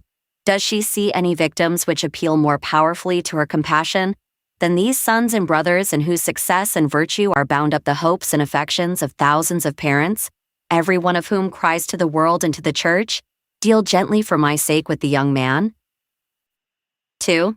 But the church ought to deal with them, in the absence of other appliances to reach them. The church has few enough, far too few, but there are fewer elsewhere. Take business. What does it furnish? It deals with the young man. Not always gently either. It deals with his youthful strength, with his clear and active brain, with his enterprise and energy. It uses these to build up trade and accumulate wealth. It deals, I say, not always gently. It is often exacting and severe. It often binds burdens too heavy for youthful shoulders. It often refuses leisure which health imperatively demands, and denies compensations which might furnish less temptation to crime. But I am not here to speak of these now. How does it deal with the young man morally? Does business take into the account to any great extent the fact that young men are moral and intellectual beings? How much leisure does it afford them for mental or religious culture? Alas, with the most charitable view of the case, with the noble exceptions clearly recognized, business presents a sad aspect in this regard. The maxim, business is carried too far. What the world may think or do in this matter is not the question here. But to Christian men who believe or profess to believe that religion belongs everywhere, business should be something more than business. How many Christian businessmen recognize in its contact opportunities for the exertion of Christian influence, as well as for making money? How many see in their clerks something besides the hired arms or brains to carry on their trade? How many recognize them as beings with social instincts as well as with sharp wits, immortal souls as well as clear heads, susceptibilities to temptation as well as to self-interest? Young men who are to fill a place in these democratic communities, to cast their votes, exert their influence, be each the center of a greater or smaller circle. Be fathers to train up children and perpetuate their own moral character and sentiments, whatever they be. How many consider the influence which their position of employer gives them over the moral destiny of these youth, the power they may wield through the truly affectionate and confidential relations subsisting between them? How many concern themselves as to where their clerks go after business hours, what associations they form, whether they have a place of worship or not? How many of you businessmen here today are in the habit of asking the young men in your employ to accompany you to church, or to Bible class, or to prayer meeting? Take the community at large. Its influence, if exerted in this direction, must be chiefly confined to furnishing some counter-attraction, moral, but not necessarily religious, to the attractions of the haunts of sin. And a great work can be done here in which men of the most opposite religious theories and men with no religion at all can unite. There, for instance, is the temperance question. There is a variety of views on the subject, but all agree that intemperance is an awful evil, and one which all moral and religious men are called on to resist and suppress by every possible means. We believe that the only effectual method of reforming a drunkard, or of keeping a man from becoming one, is to make him a Christian. That will reform in all respects. But we cannot bring the community to agree on this platform. Here then is one where all can unite, namely in organizing some force to overbalance the attractions of the dram shop. It need not be distinctively religious, only free from vicious associations. The saloon keeper understands perfectly that not one young man in 10 comes to his haunt originally to drink or in which to gamble. He wants a warm and pleasant room to sit down and chat with his companion, to read his evening paper, or it may be to procure a meal. So this minister of corruption proceeds to make provision for these natural and healthy cravings, that through them he may excite those unnatural and depraved desires, the satisfaction of which constitutes his chief source of profit. He furnishes his rooms tastefully and comfortably. He provides food of all kinds prepared to please the most fastidious palate. A small sum will secure a quiet and cozy retreat where the youth and his friends may pass an evening. But he furnishes the bar with its tempting array of liquors. He gathers there his array of well-dressed and gentlemanly confederates who are always ready to challenge to drink, and to sneer at the principle which refuses. He has his licentious pictures to stimulate the passions, and abundant facilities for their gratification. And thousands of youths who went thither at first, only because they could find no other retreat, have come at last to frequent it for the gratification of the basest appetites, and have gone from its doors at last, hopeless, homeless drunkards. Now, suppose a community should say, and no individual with a shadow of moral sense could say otherwise, the rumseller takes an unfair advantage. He unites things which may just as well be separated. There is no necessity that all the light and comfort and retirement should be associated with liquor and licentiousness. Let us furnish these to the hundreds of poor young men who have no retreat but their offices and boarding houses. Let us build a house or hire a large suite of rooms. Let us have a suitable person employed to dispense proper refreshments at a reasonable price. Let us have a reading room furnished with the best papers and periodicals, and with a good library. Let us have a conversation room where young men can chat or play their game of chess or backgammon. Let us have a 10-pin alley and even a smoking room. Would not this be in the interest of temperance as well as of many other virtues? Would it not keep scores of young men from the gin palaces? Could not society, independently of any religious views, easily inaugurate and carry out such a plan? It has been done and has worked wonders. The slight approach towards it made by our Young Men's Christian Association, saying nothing now of the religious adjuncts, has proved what a strong, well-organized effort might effect in this direction. And yet, what has our communities of this character? What organized appliance have our cities anywhere to act upon young men? There, I know, are the Young Men's Associations, and they are good as far as they go, but they make provision chiefly for intellectual wants. Their libraries and reading rooms and lecture courses are doing a good work. But after all, it is for the community at large, male and female, as well as for young men. There is a lower class of wants peculiar to young men, and to young men of a certain class, which will be supplied somehow and which a proper effort may supply judiciously, without injury to the youth, and in a way to create wants and lead to associations of a higher character. If the moral and Christian part of the community do not supply them, the immoral part will. 3. But the church ought to deal with young men because she has the means. She has organization. The community at large is not organized to carry out such efforts. Special organizations have to be made when such a movement is undertaken by it. And even then, the personal sympathy and cooperation of individuals, except perhaps through their purses, is not secured. A moral movement agitated outside the church requires a good deal of time and effort to bring it into contact with men's minds and to get them enlisted in it. It has to work principally upon individuals. But the moment a question of moral reform starts with the church, it works from the very first upon and through an organization. That is the reason why the agents of all great benevolent enterprises and reform movements try first to get before the churches. The subject is presented to masses. It reaches the larger part of the community through their religious detachments, so to speak, and by the mouth of their chosen and respected religious instructors. The organization is already formed to discuss the question, to decide upon it, to raise means for carrying out the enterprise, to delegate men to represent this or that branch of the church in it. Added to this is the personal sympathy evoked. As a moral question, it is brought home to the church on her own ground. If it concerns the salvation of men, every individual, as well as the church at large, has to do with it. It appeals to him as a man and as a brother, to his prayers, to his pocket, to his effort. The church has the wealth.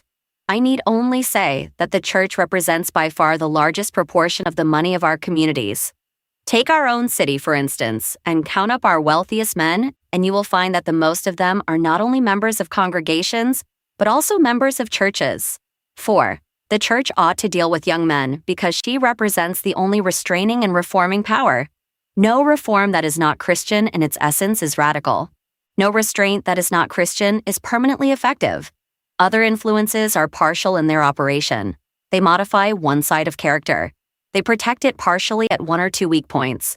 They touch the outward developments of the life merely, trying to regulate it from the circumference. This goes to the very seat of life, purges the fountainhead of impulse and desire, creates a new man to do new works, and does not simply engraft new works on the old character, putting the new piece into the old garment.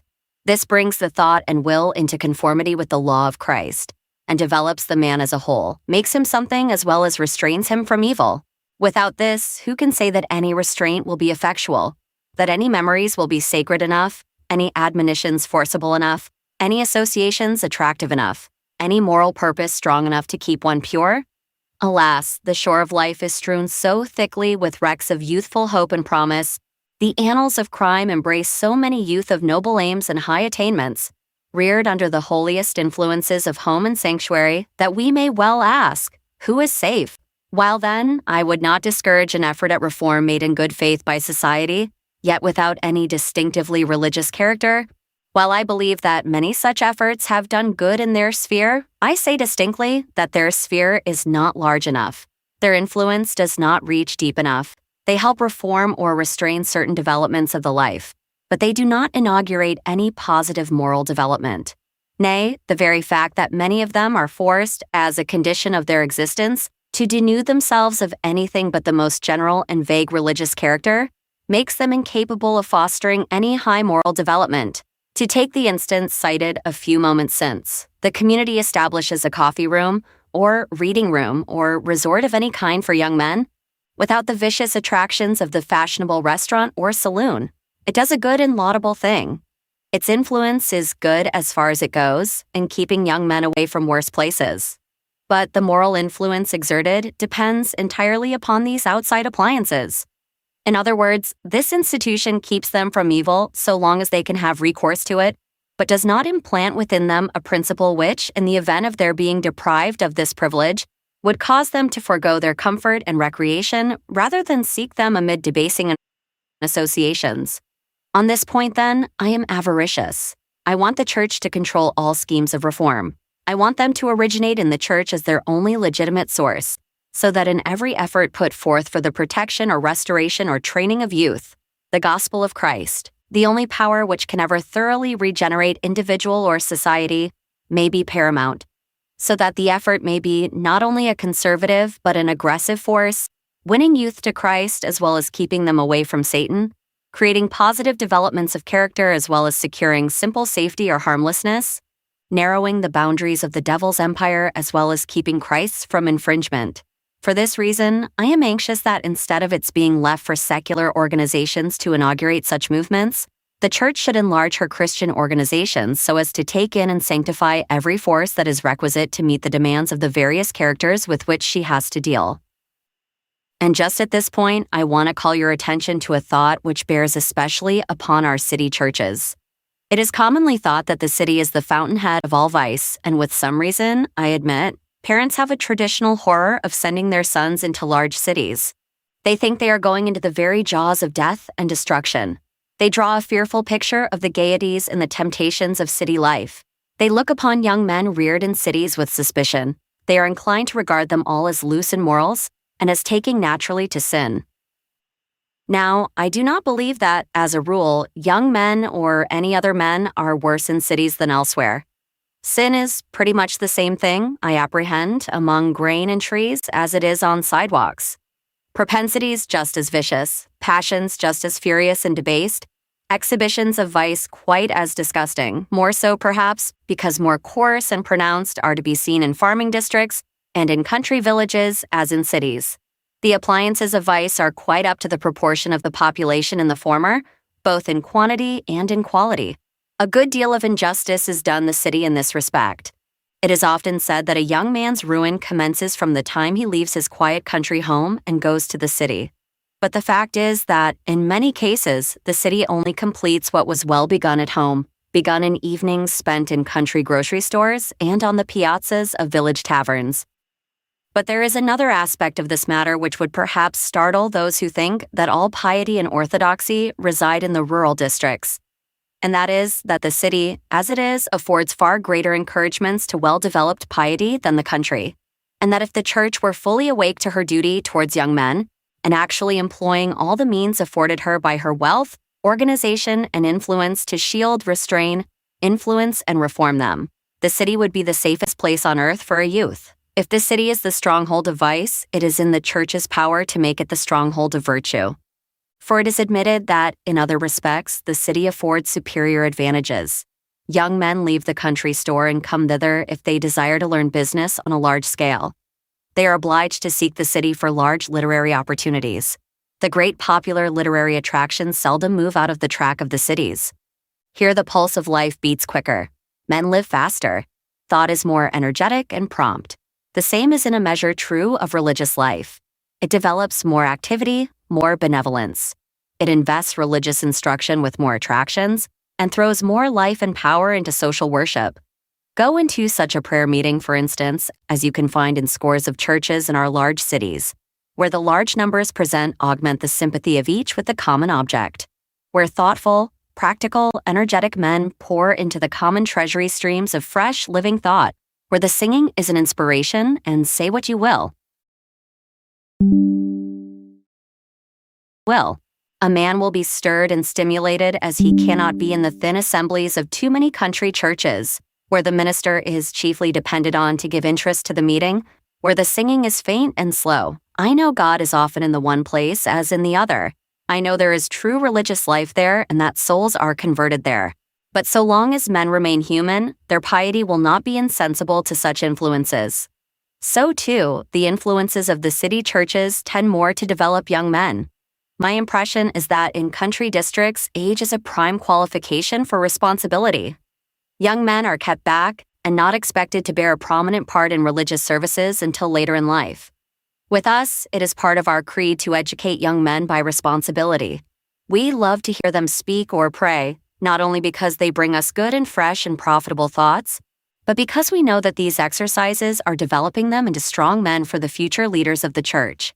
Not only so, but our larger religious machinery, the wider sphere of our activity, furnish places for them to work. We must depend largely upon them to carry on our mission schools and to carry out other practical schemes of benevolence. Under these influences, I say, they develop faster and, as I think, better. As a rule, the young man of a city church is more capable, more efficient than one of the same age, and of equal natural abilities in a rural district. But then, these influences do not reach the class of unconverted youth directly. They have no interest in prayer meetings, little in sermons. This is the plain question before us then. 3. How shall the church deal with the Absaloms, the erring youth or those of no religious bias, the careless and pleasure-loving? There is such a class. Are you surprised at my stating a fact which seems self-evident? I state it because it seems to have been practically forgotten. Some men frame their schemes of reform on the principle that everyone must be appealed to by the same influences which appeal to them. For instance, when it is proposed to furnish, under Christian supervision, certain innocent appliances which may counterbalance the attractions of the saloon, and perhaps lead to the exercise of some more distinctively religious influence, we are flatly told by some that there is no need of recreation. Youth are on the brink of the grave and should find enjoyment in singing psalms. Others tell us there is recreation enough in the contemplation of the heavenly bodies and of the beauties of nature, and that these ought to satisfy the soul without its having recourse to lower joys. Now, you and I like to sing psalms. They are suggestive to us of many rich and comforting thoughts. Some of you can find sufficient enjoyment in the beauties of nature, not only because God has opened your eyes to see Him in all things, but because study and knowledge have prepared your mind to discern and appreciate the wonders of creation. I don't think you particularly love to sing psalms before Christ touched your heart, and the practical point we have got to meet as Christians and with Christian methods is that there is a large class that cannot be appealed to by the beauties of nature and the charms of literature and the glory of the starry heavens. Have we anything to do with these? Just as indubitably as David's army had to do with the erring Absalom, and we have got to deal gently with them too. not force them upon the Procrustean bed of our methods and give them their choice of these or none. If the church says to these unconverted, careless ones, "If you will not come to our prayer meetings, if you will not listen to our sermons, we have done our duty and cleared our skirts, and you may go on to perdition as fast as you please," I say the church is awfully in error. Her skirts are, in that event, soaked with the blood of ruined youth, and it cries aloud against her from the ground. What are we to do then? If the church has a duty to this class, has she also means to discharge it? Is it in her power to make the city the best place for irreligious as well as for pious youth? I say yes, but she will be obliged to enlarge her scheme of work. She must sanctify new forces to this end, if she has to take them out of the devil's hand. She must institute new attractions under her own control to draw youth within the sphere of her influence, and to hold them when drawn. She must employ forces with a view merely to restrain from worse influences, until she can bring direct religious influences to bear, without compromising principle one iota.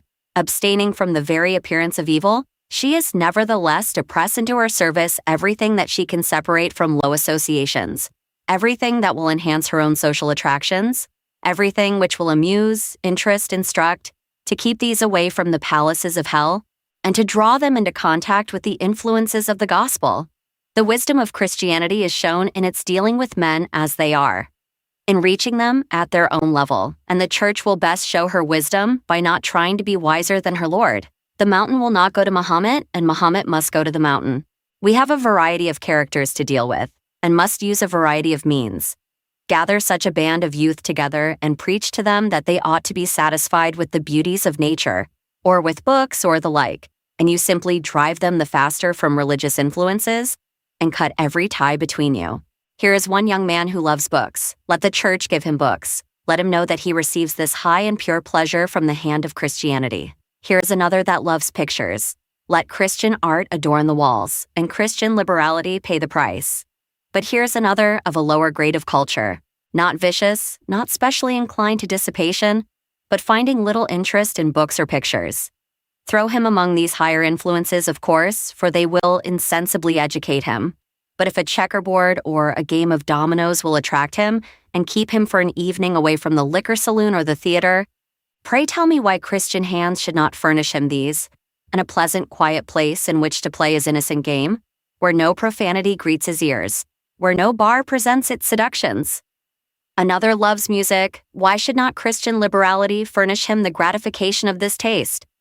And Christian hands and voices join with him in swelling the harmony in which his heart delights. It is, of course, impossible for me to go into details here, but the general principle, I think, is clear. It seems to me that the only way in which the church can reach any large proportion of these young men is by the judicious union of attractive and direct influences, by bringing under her own control and using all those appliances which appeal to the social instinct, to the taste, to the intellect, to the necessity for recreation, freeing them from debasing associations, and thereby drawing the unconverted youth within the range of direct religious influences. She must be content to keep them out of the hands of evil for the time, if she cannot fully commit them to piety. But then, let it be clearly understood that these things are to be under the control of religion, that the salvation of the young men is the great end toward which these are only means. The moment our young men's Christian associations, to which we must chiefly look to carry out this plan, let their rooms become mere lounging places. The moment the prayer meeting is dropped, the moment the young men cease to be on the watch for opportunities to speak the word of religious counsel, that moment they are no longer the allies of the church, they will have become no better than clubs. I want to say to the young men of our own association, who have so boldly and thus far so successfully carried out this theory, you must guard yourselves here. The Troy Association has drawn the eyes of the church throughout a large part of the country upon itself by its course in this matter. It is thought by many a bold experiment. By many, it is openly denounced. Many predict that the result will be the ruin instead of the salvation of young men. If you would silence and convert your opponents, if you would convert the wavering into enthusiastic supporters of your policy, guard well the religious side of your work. Infuse the gospel spirit into everything. Strictly enforce the rules which Christian prudence lays down for the use of means and attractions not distinctively religious. Let the word Christian be in the largest letters on your sign. Remember your great object, the the duty thrown upon you by the nature of the case, thrown upon you by similarity of age, by congeniality of taste and pursuits, thrown upon you by the church, thrown upon you by Christ. The church's head is the salvation, not the entertainment of the young men. You use these appliances to entertain, only that thereby you may bring other forces to bear, which may make them Christians, add their power to the various churches of the community, and unite them with you in the work of saving others. The moment you forget this, Ichabod will be written upon your banners, and the cause of Christ receive a blow which all the good you have heretofore accomplished can scarcely heal. The practical working of this theory is the best answer to its opponents. We have this answer among us today, and I'm thankful from my inmost heart that the Young Men's Christian Association is today, what it was not 2 years ago, among the great religious forces of our city.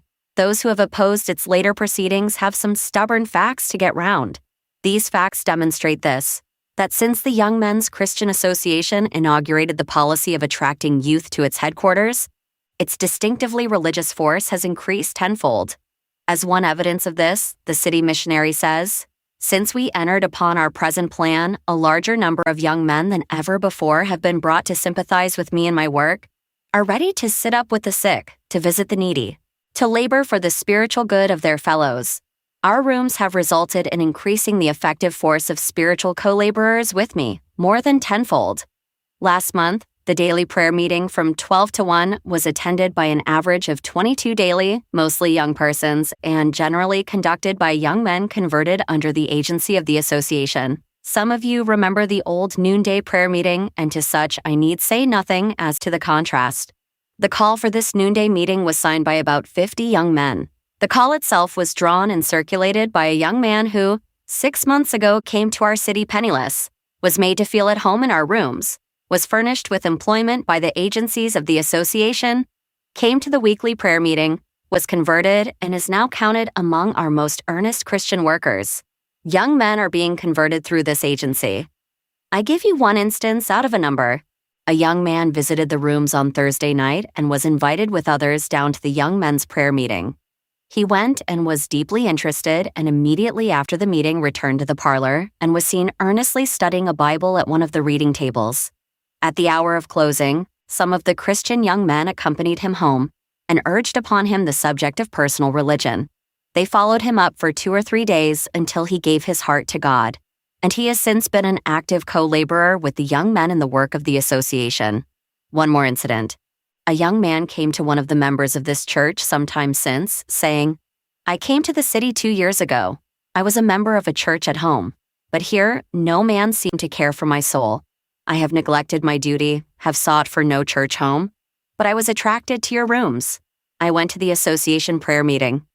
My heart was stirred, and I became ashamed of my neglect and inconsistency.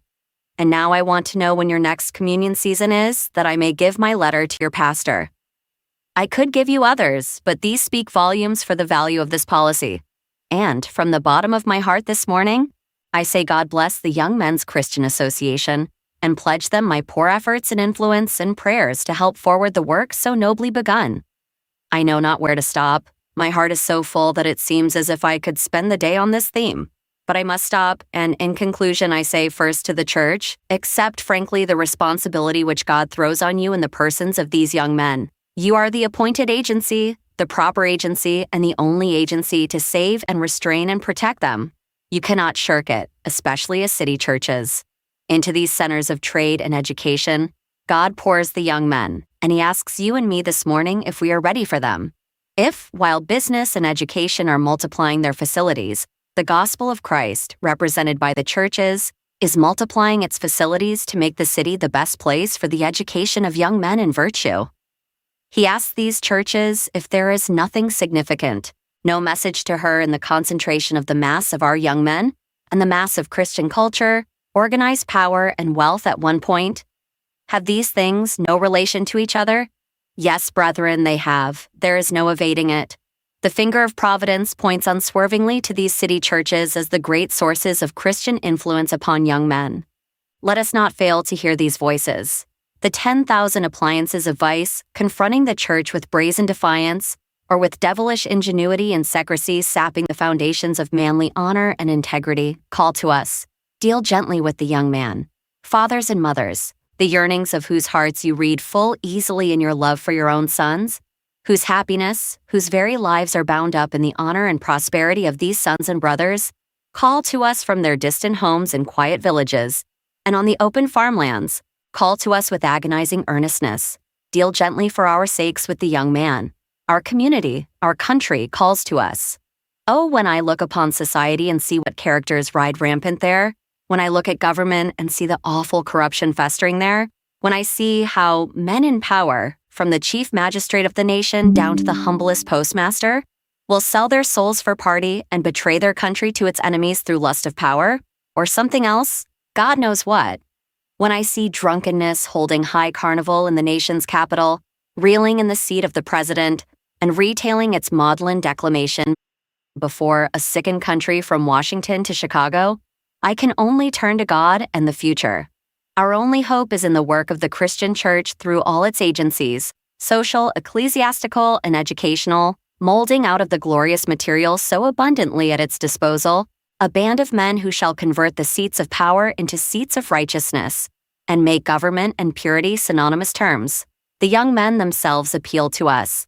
This mass of intelligence, clear wit, energy, tact, education, these noble brows on which God has set the seal of power, these frank, manly, generous natures, these enthusiastic impulses all speak to us, saying, "Deal gently with us and teach us by the power of Christian love how to use our power."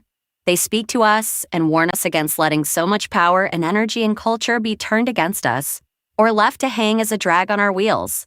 And Christ speaks to the church, Christ who loves these young men, Christ who died for these young men, Christ who from his seat of glory at the Father's right hand yearns over these young men. Christ is calling to his church today, to you, to me, to all the pastors and congregations of this city.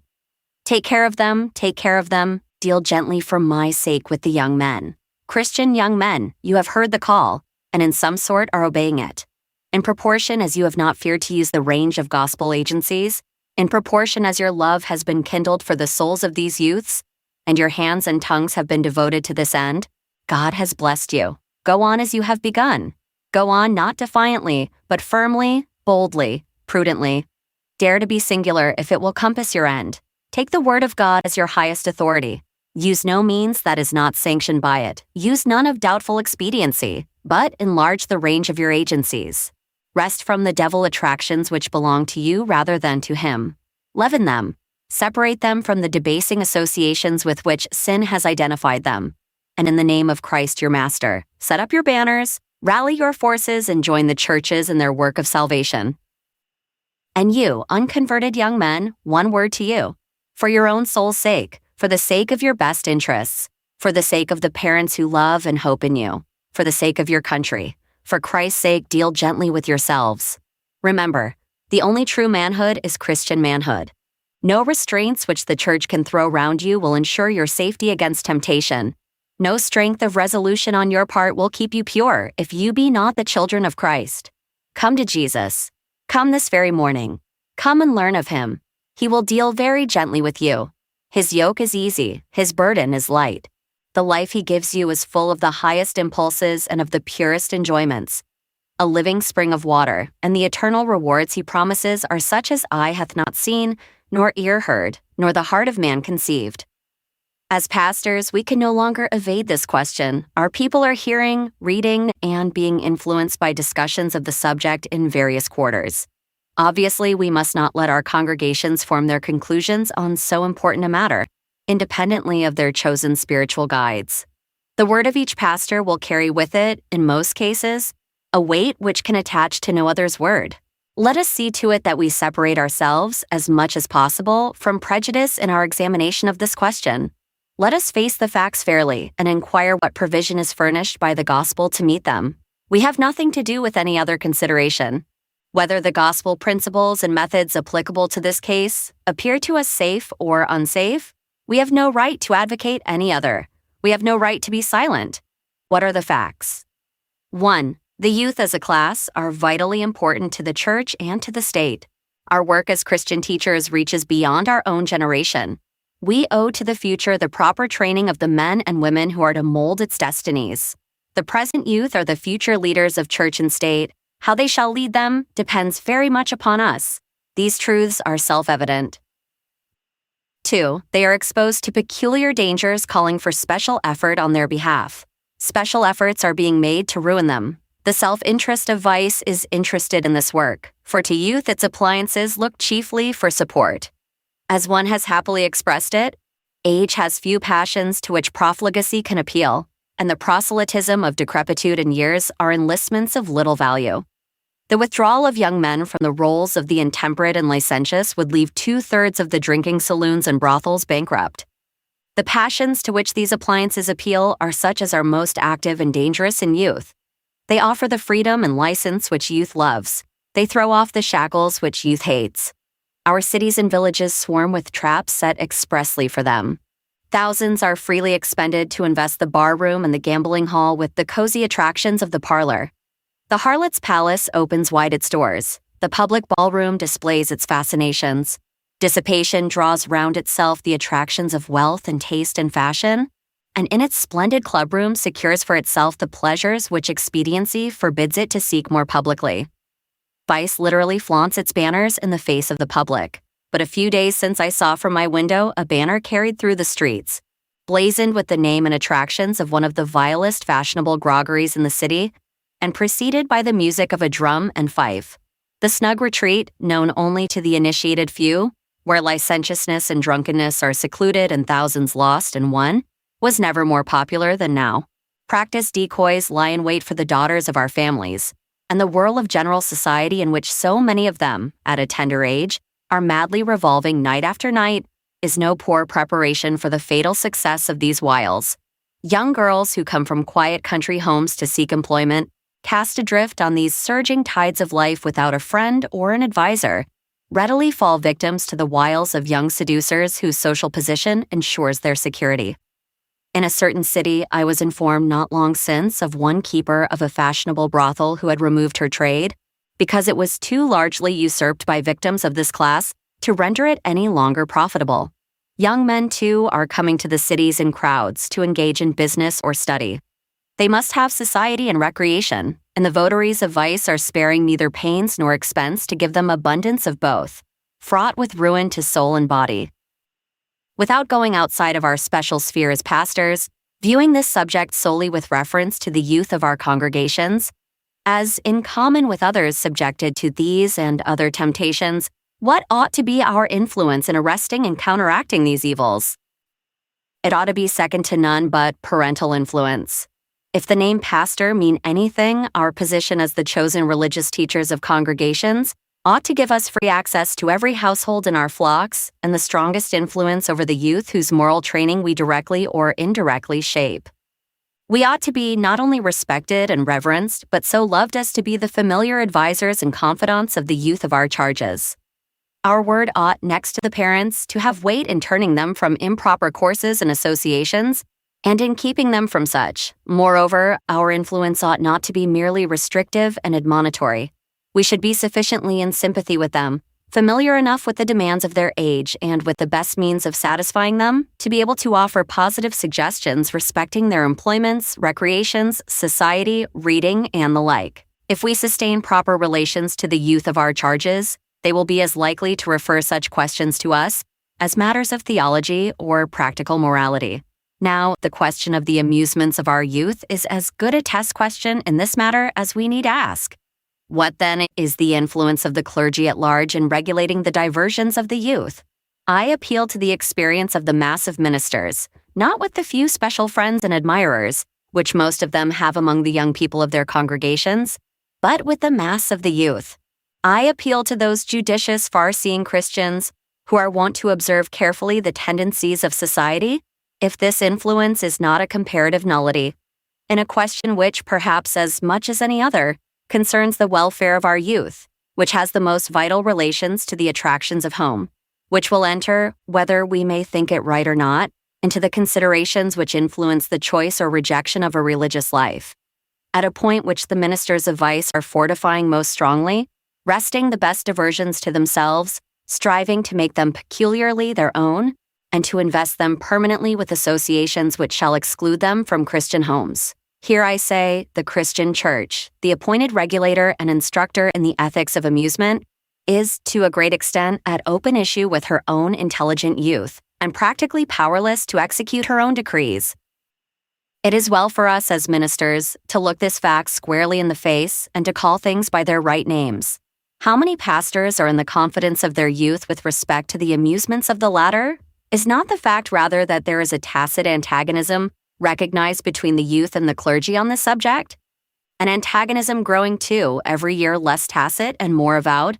Can it be denied that a very large proportion of our youth regard their ministers as the foes to recreation, and would sooner think of consulting them on any subject than on this? Is it not the fact that while presbyteries and conferences and conventions pass long and stringent resolutions on the subject of dancing and on the use of cards and billiards, multitudes of Christian families practice dancing.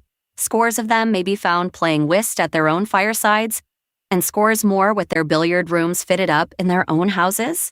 It will not answer to say that those who practice these things are backslidden in heart and worldly minded, and that, if they were truly Christ's children, they would neither practice nor desire them. This is begging the whole question at issue, and moreover is flatly contradicted by facts. Many of those who engage in these recreations are among the most devoted, enlightened, faithful members and even ministers of our churches. Is it not the fact, again, that the pastors of these individuals would be very much at a loss to administer discipline in such cases? Do they not know that any attempt at authoritative interference would be regarded as trenching upon individual rights of conscience, and would send scores of active and faithful members to other communions? The truth is, and there is no shirking it, that in the cities especially, in the largest and most powerful churches, the clergy are practically brought to a stand in this matter. They do not and cannot control it. A vast mass of enlightened Christian sentiment is against their attempts to enforce the traditional church doctrines on this subject. Their people pay little or no heed to the official utterances of church assemblies. Many of them treat them with ridicule.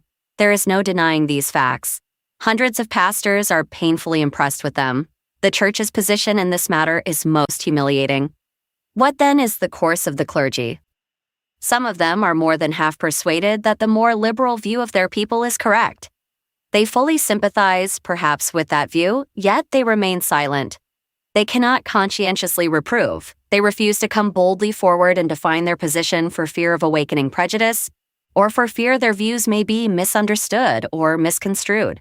In short, they think it is not safe, and yet all the while the initiated in the congregation know pretty well the general drift of their minister's sentiments, that, though he says little, he winks a tacit encouragement to many indulgences which far overstep the bounds of ancient orthodoxy. But is this safe? Is it safe or honorable for the church to be impotent to carry out her own dogmas?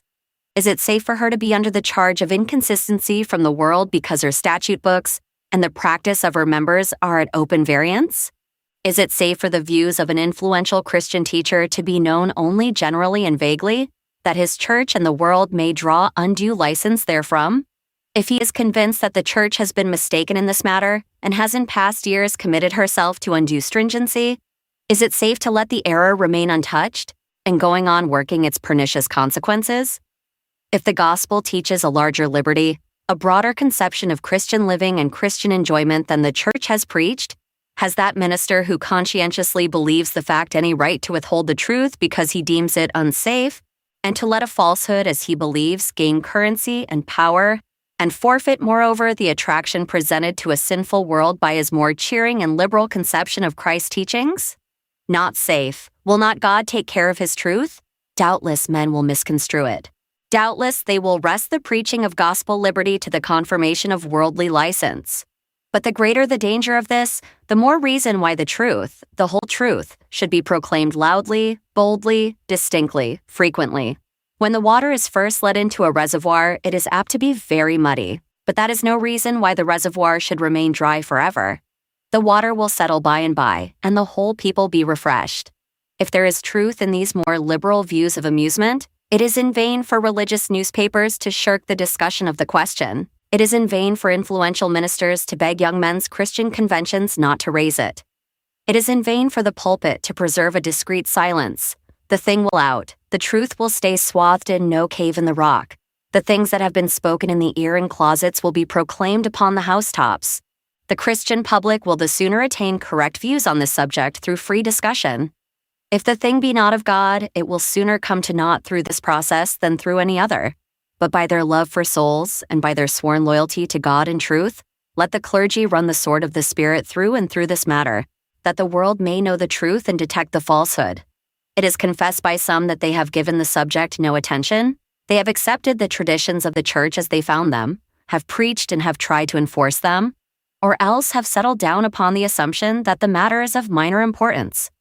I simply ask if this is justifiable in view of the facts, in view of the contradictory position of the church on this subject, in view of the important part which amusements must play in the education of youth, in view of their great and patent abuses, in view of the point urged in these discourses that many of the popular diversions of the day may be wrested from the devil's hands and turned to good purpose in keeping the young from evil influences and associations. Some positively refuse to consider the question under any new aspect. It is settled, once and for all. The books are balanced, shut, and sealed. The wisdom of a past generation exhausted the question. Its dictum is to be received as gospel. Little needs to be said here. Such declarations demand the utmost stretch of Christian charity. They betray an ignorance which, in a popular teacher, is unpardonable, and a blind acquiescence in the conclusions of the past which is pitiable. The truth, moreover, is not promoted in any direction by abusing those of more liberal views on this question. The man who conscientiously believes them wrong and boldly says so, and does not simply declaim against them but opposes them by fair argument drawn from Scripture, is to be honored.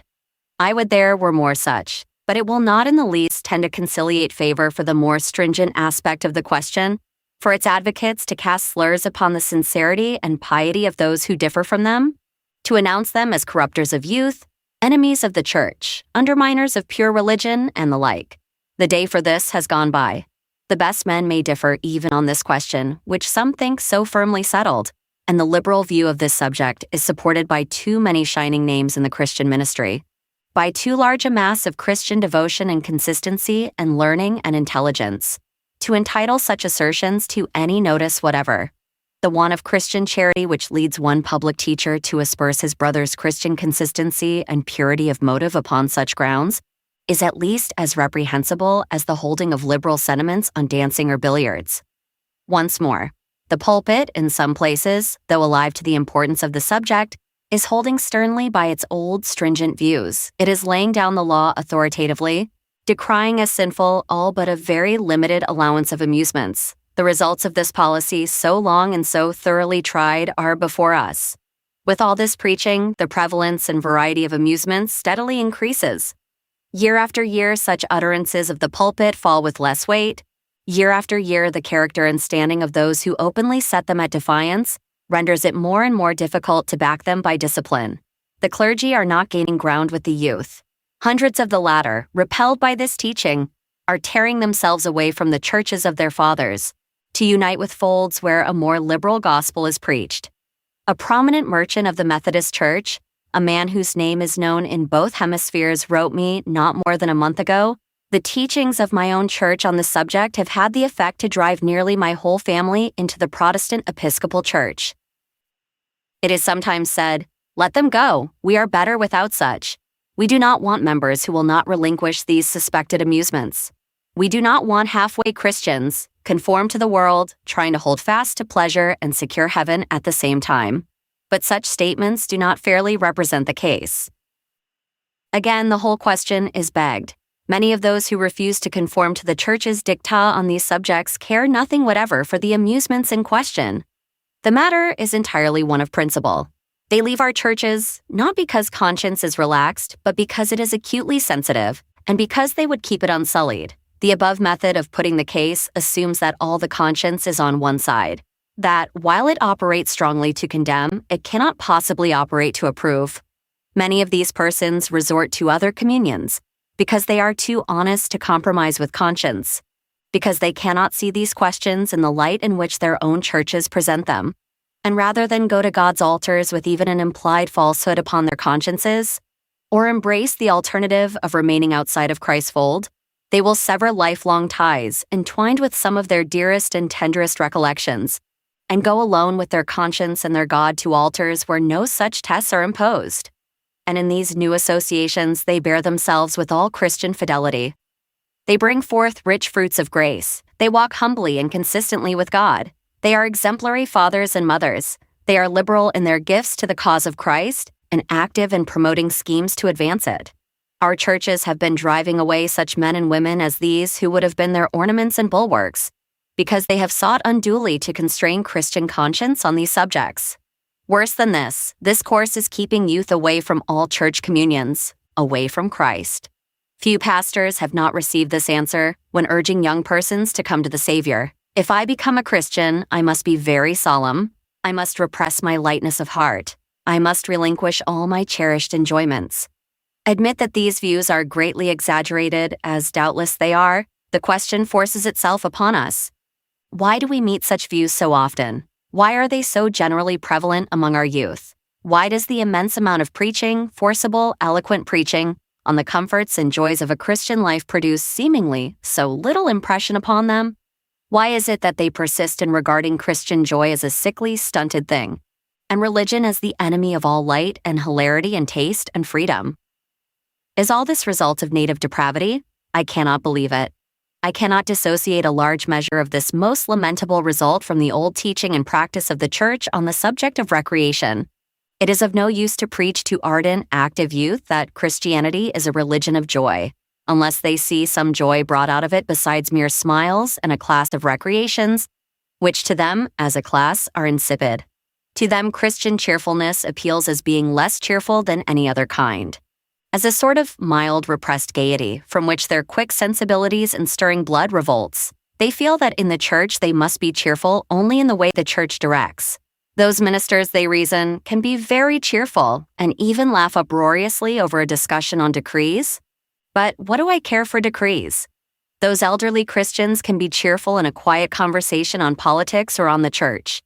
But if I want to be cheerful in a merry dance in proper society and at proper hours, if I want to go to my friend's billiard table and play a quiet game, if I want to make merry over a few hits of backgammon or give my energy full vent in rolling 10 pins for an hour, I am a heathen and a publican and unfit for the society of Christians. As already observed, these views are doubtless greatly exaggerated by the young. Yet does not the state of the case warn us in asking carefully and prayerfully if there is no connection between the stringent dogmas of the Church on the subject of recreation and the general suspicion of religion which characterizes the mass of unconverted youth? Be this as it may, the case is narrowed down to this. Of all the subjects naturally under the Church's supervision, there is not one in which her influence is less than in this. She neither represses nor regulates. One of two courses she must pursue if she would escape the stigma of impotency. Either she must reassert her old dogmas and back them by the severest discipline, or she must modify them and openly commit herself to a larger liberty. Is she prepared for the first of these courses? Is she prepared, first of all, to defend it from God's word? Every other defense is worthless here. Is she ready to cut off remorselessly the man or the woman, the youth or the maid who dances? However properly and modestly, is she ready to expel or suspend every minister who shall roll a 10-pin ball, or while away an hour with chess or backgammon? Is she ready to lay violent hands upon every member who fingers a card, or handles a cue, or strikes a croquet ball? If so, I tremble for the results of the experiment.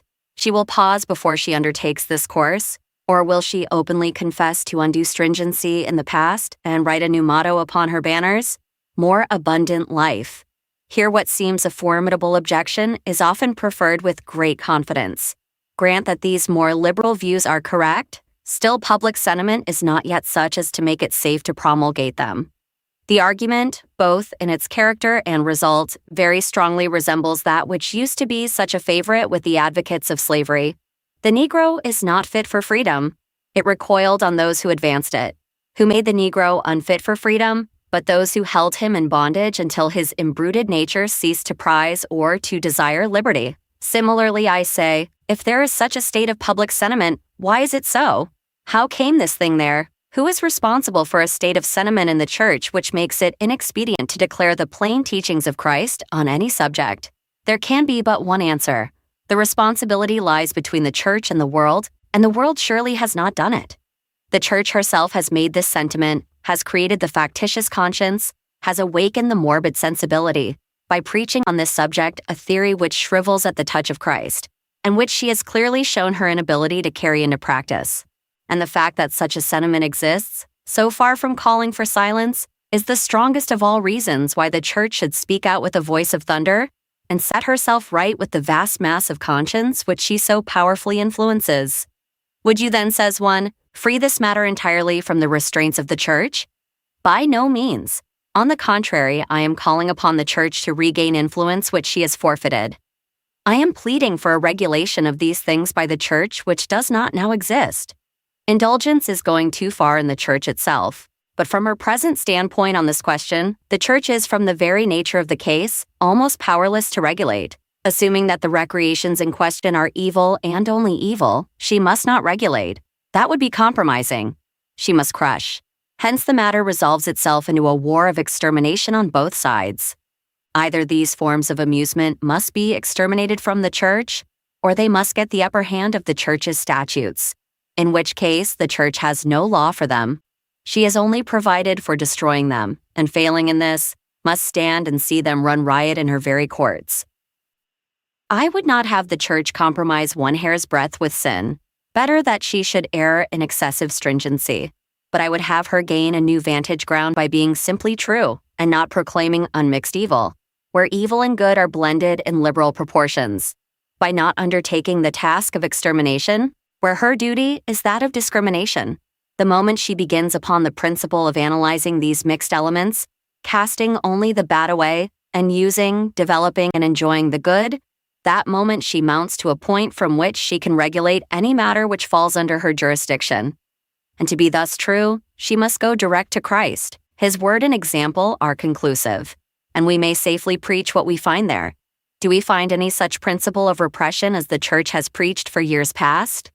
No, we find abuse condemned and use allowed and approved.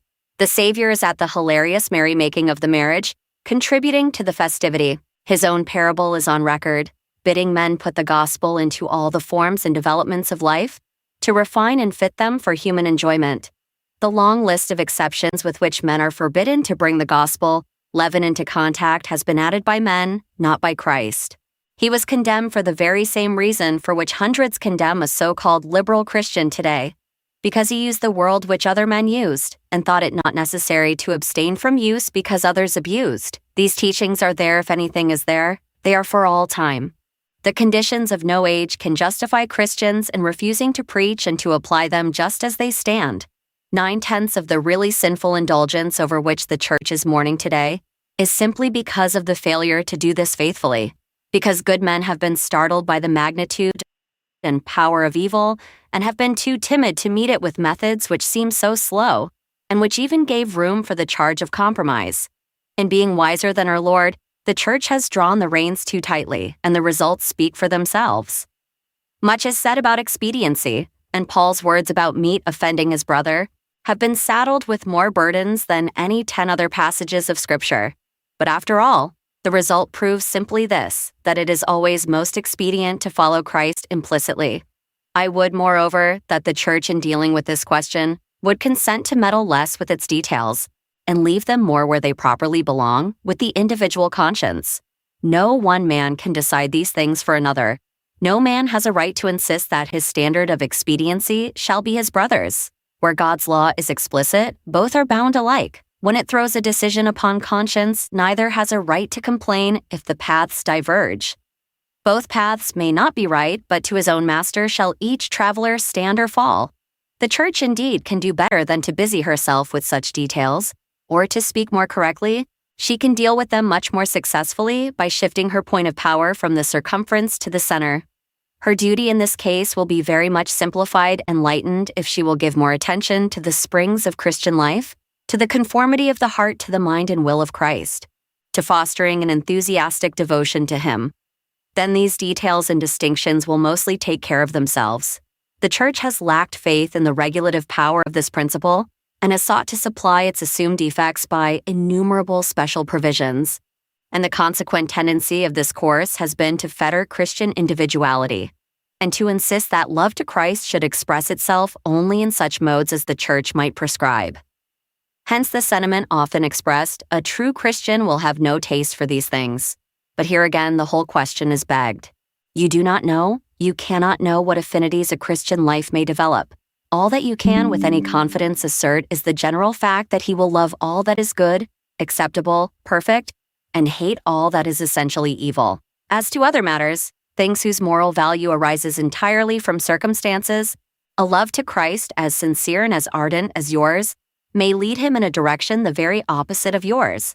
Therefore, it will be more in the interest of a true Christian individuality, of a higher and more generous Christian manhood, for the Church to throw the soul more on its love to Christ as the great regulative principle.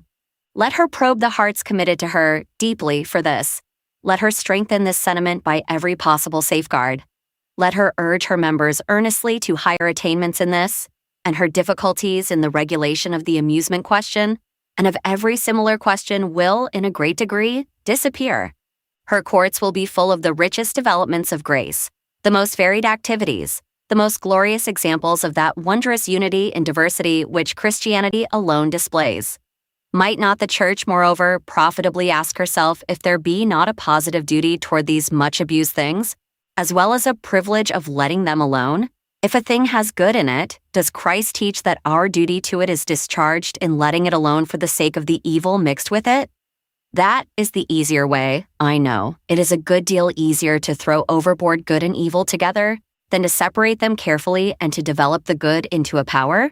But if easier, is it better? I cannot avoid quoting just here the exquisite words of Trench on the marriage at Cana, as bringing out clearly our Savior's example on this point. We need not wonder to find the Lord of life at that festival, for he came to sanctify all life, its times of joy as its times of sorrow. And all experience tells us that it is times of gladness, such as this was now, which especially needs such a sanctifying power, such a presence of the Lord. In times of sorrow, the sense of God's presence comes most naturally out. In these, it is in danger to be forgotten.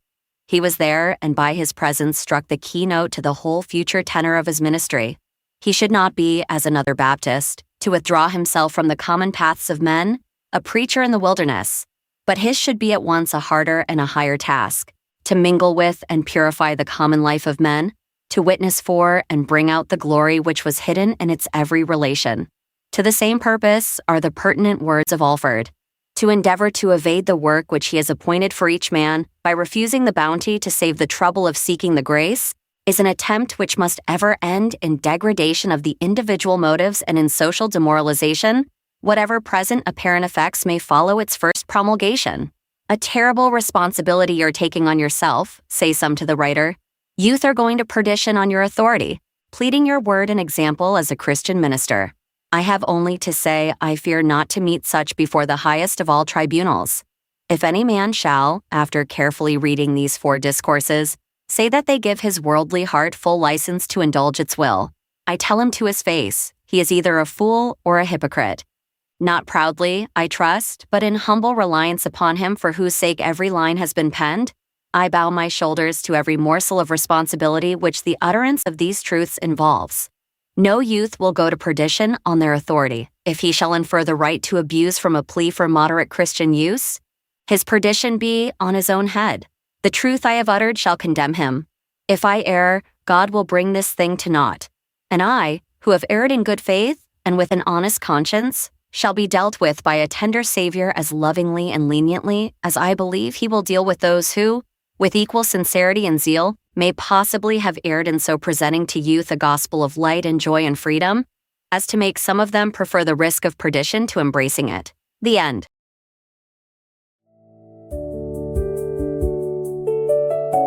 Thank you for listening. Have a wonderful day.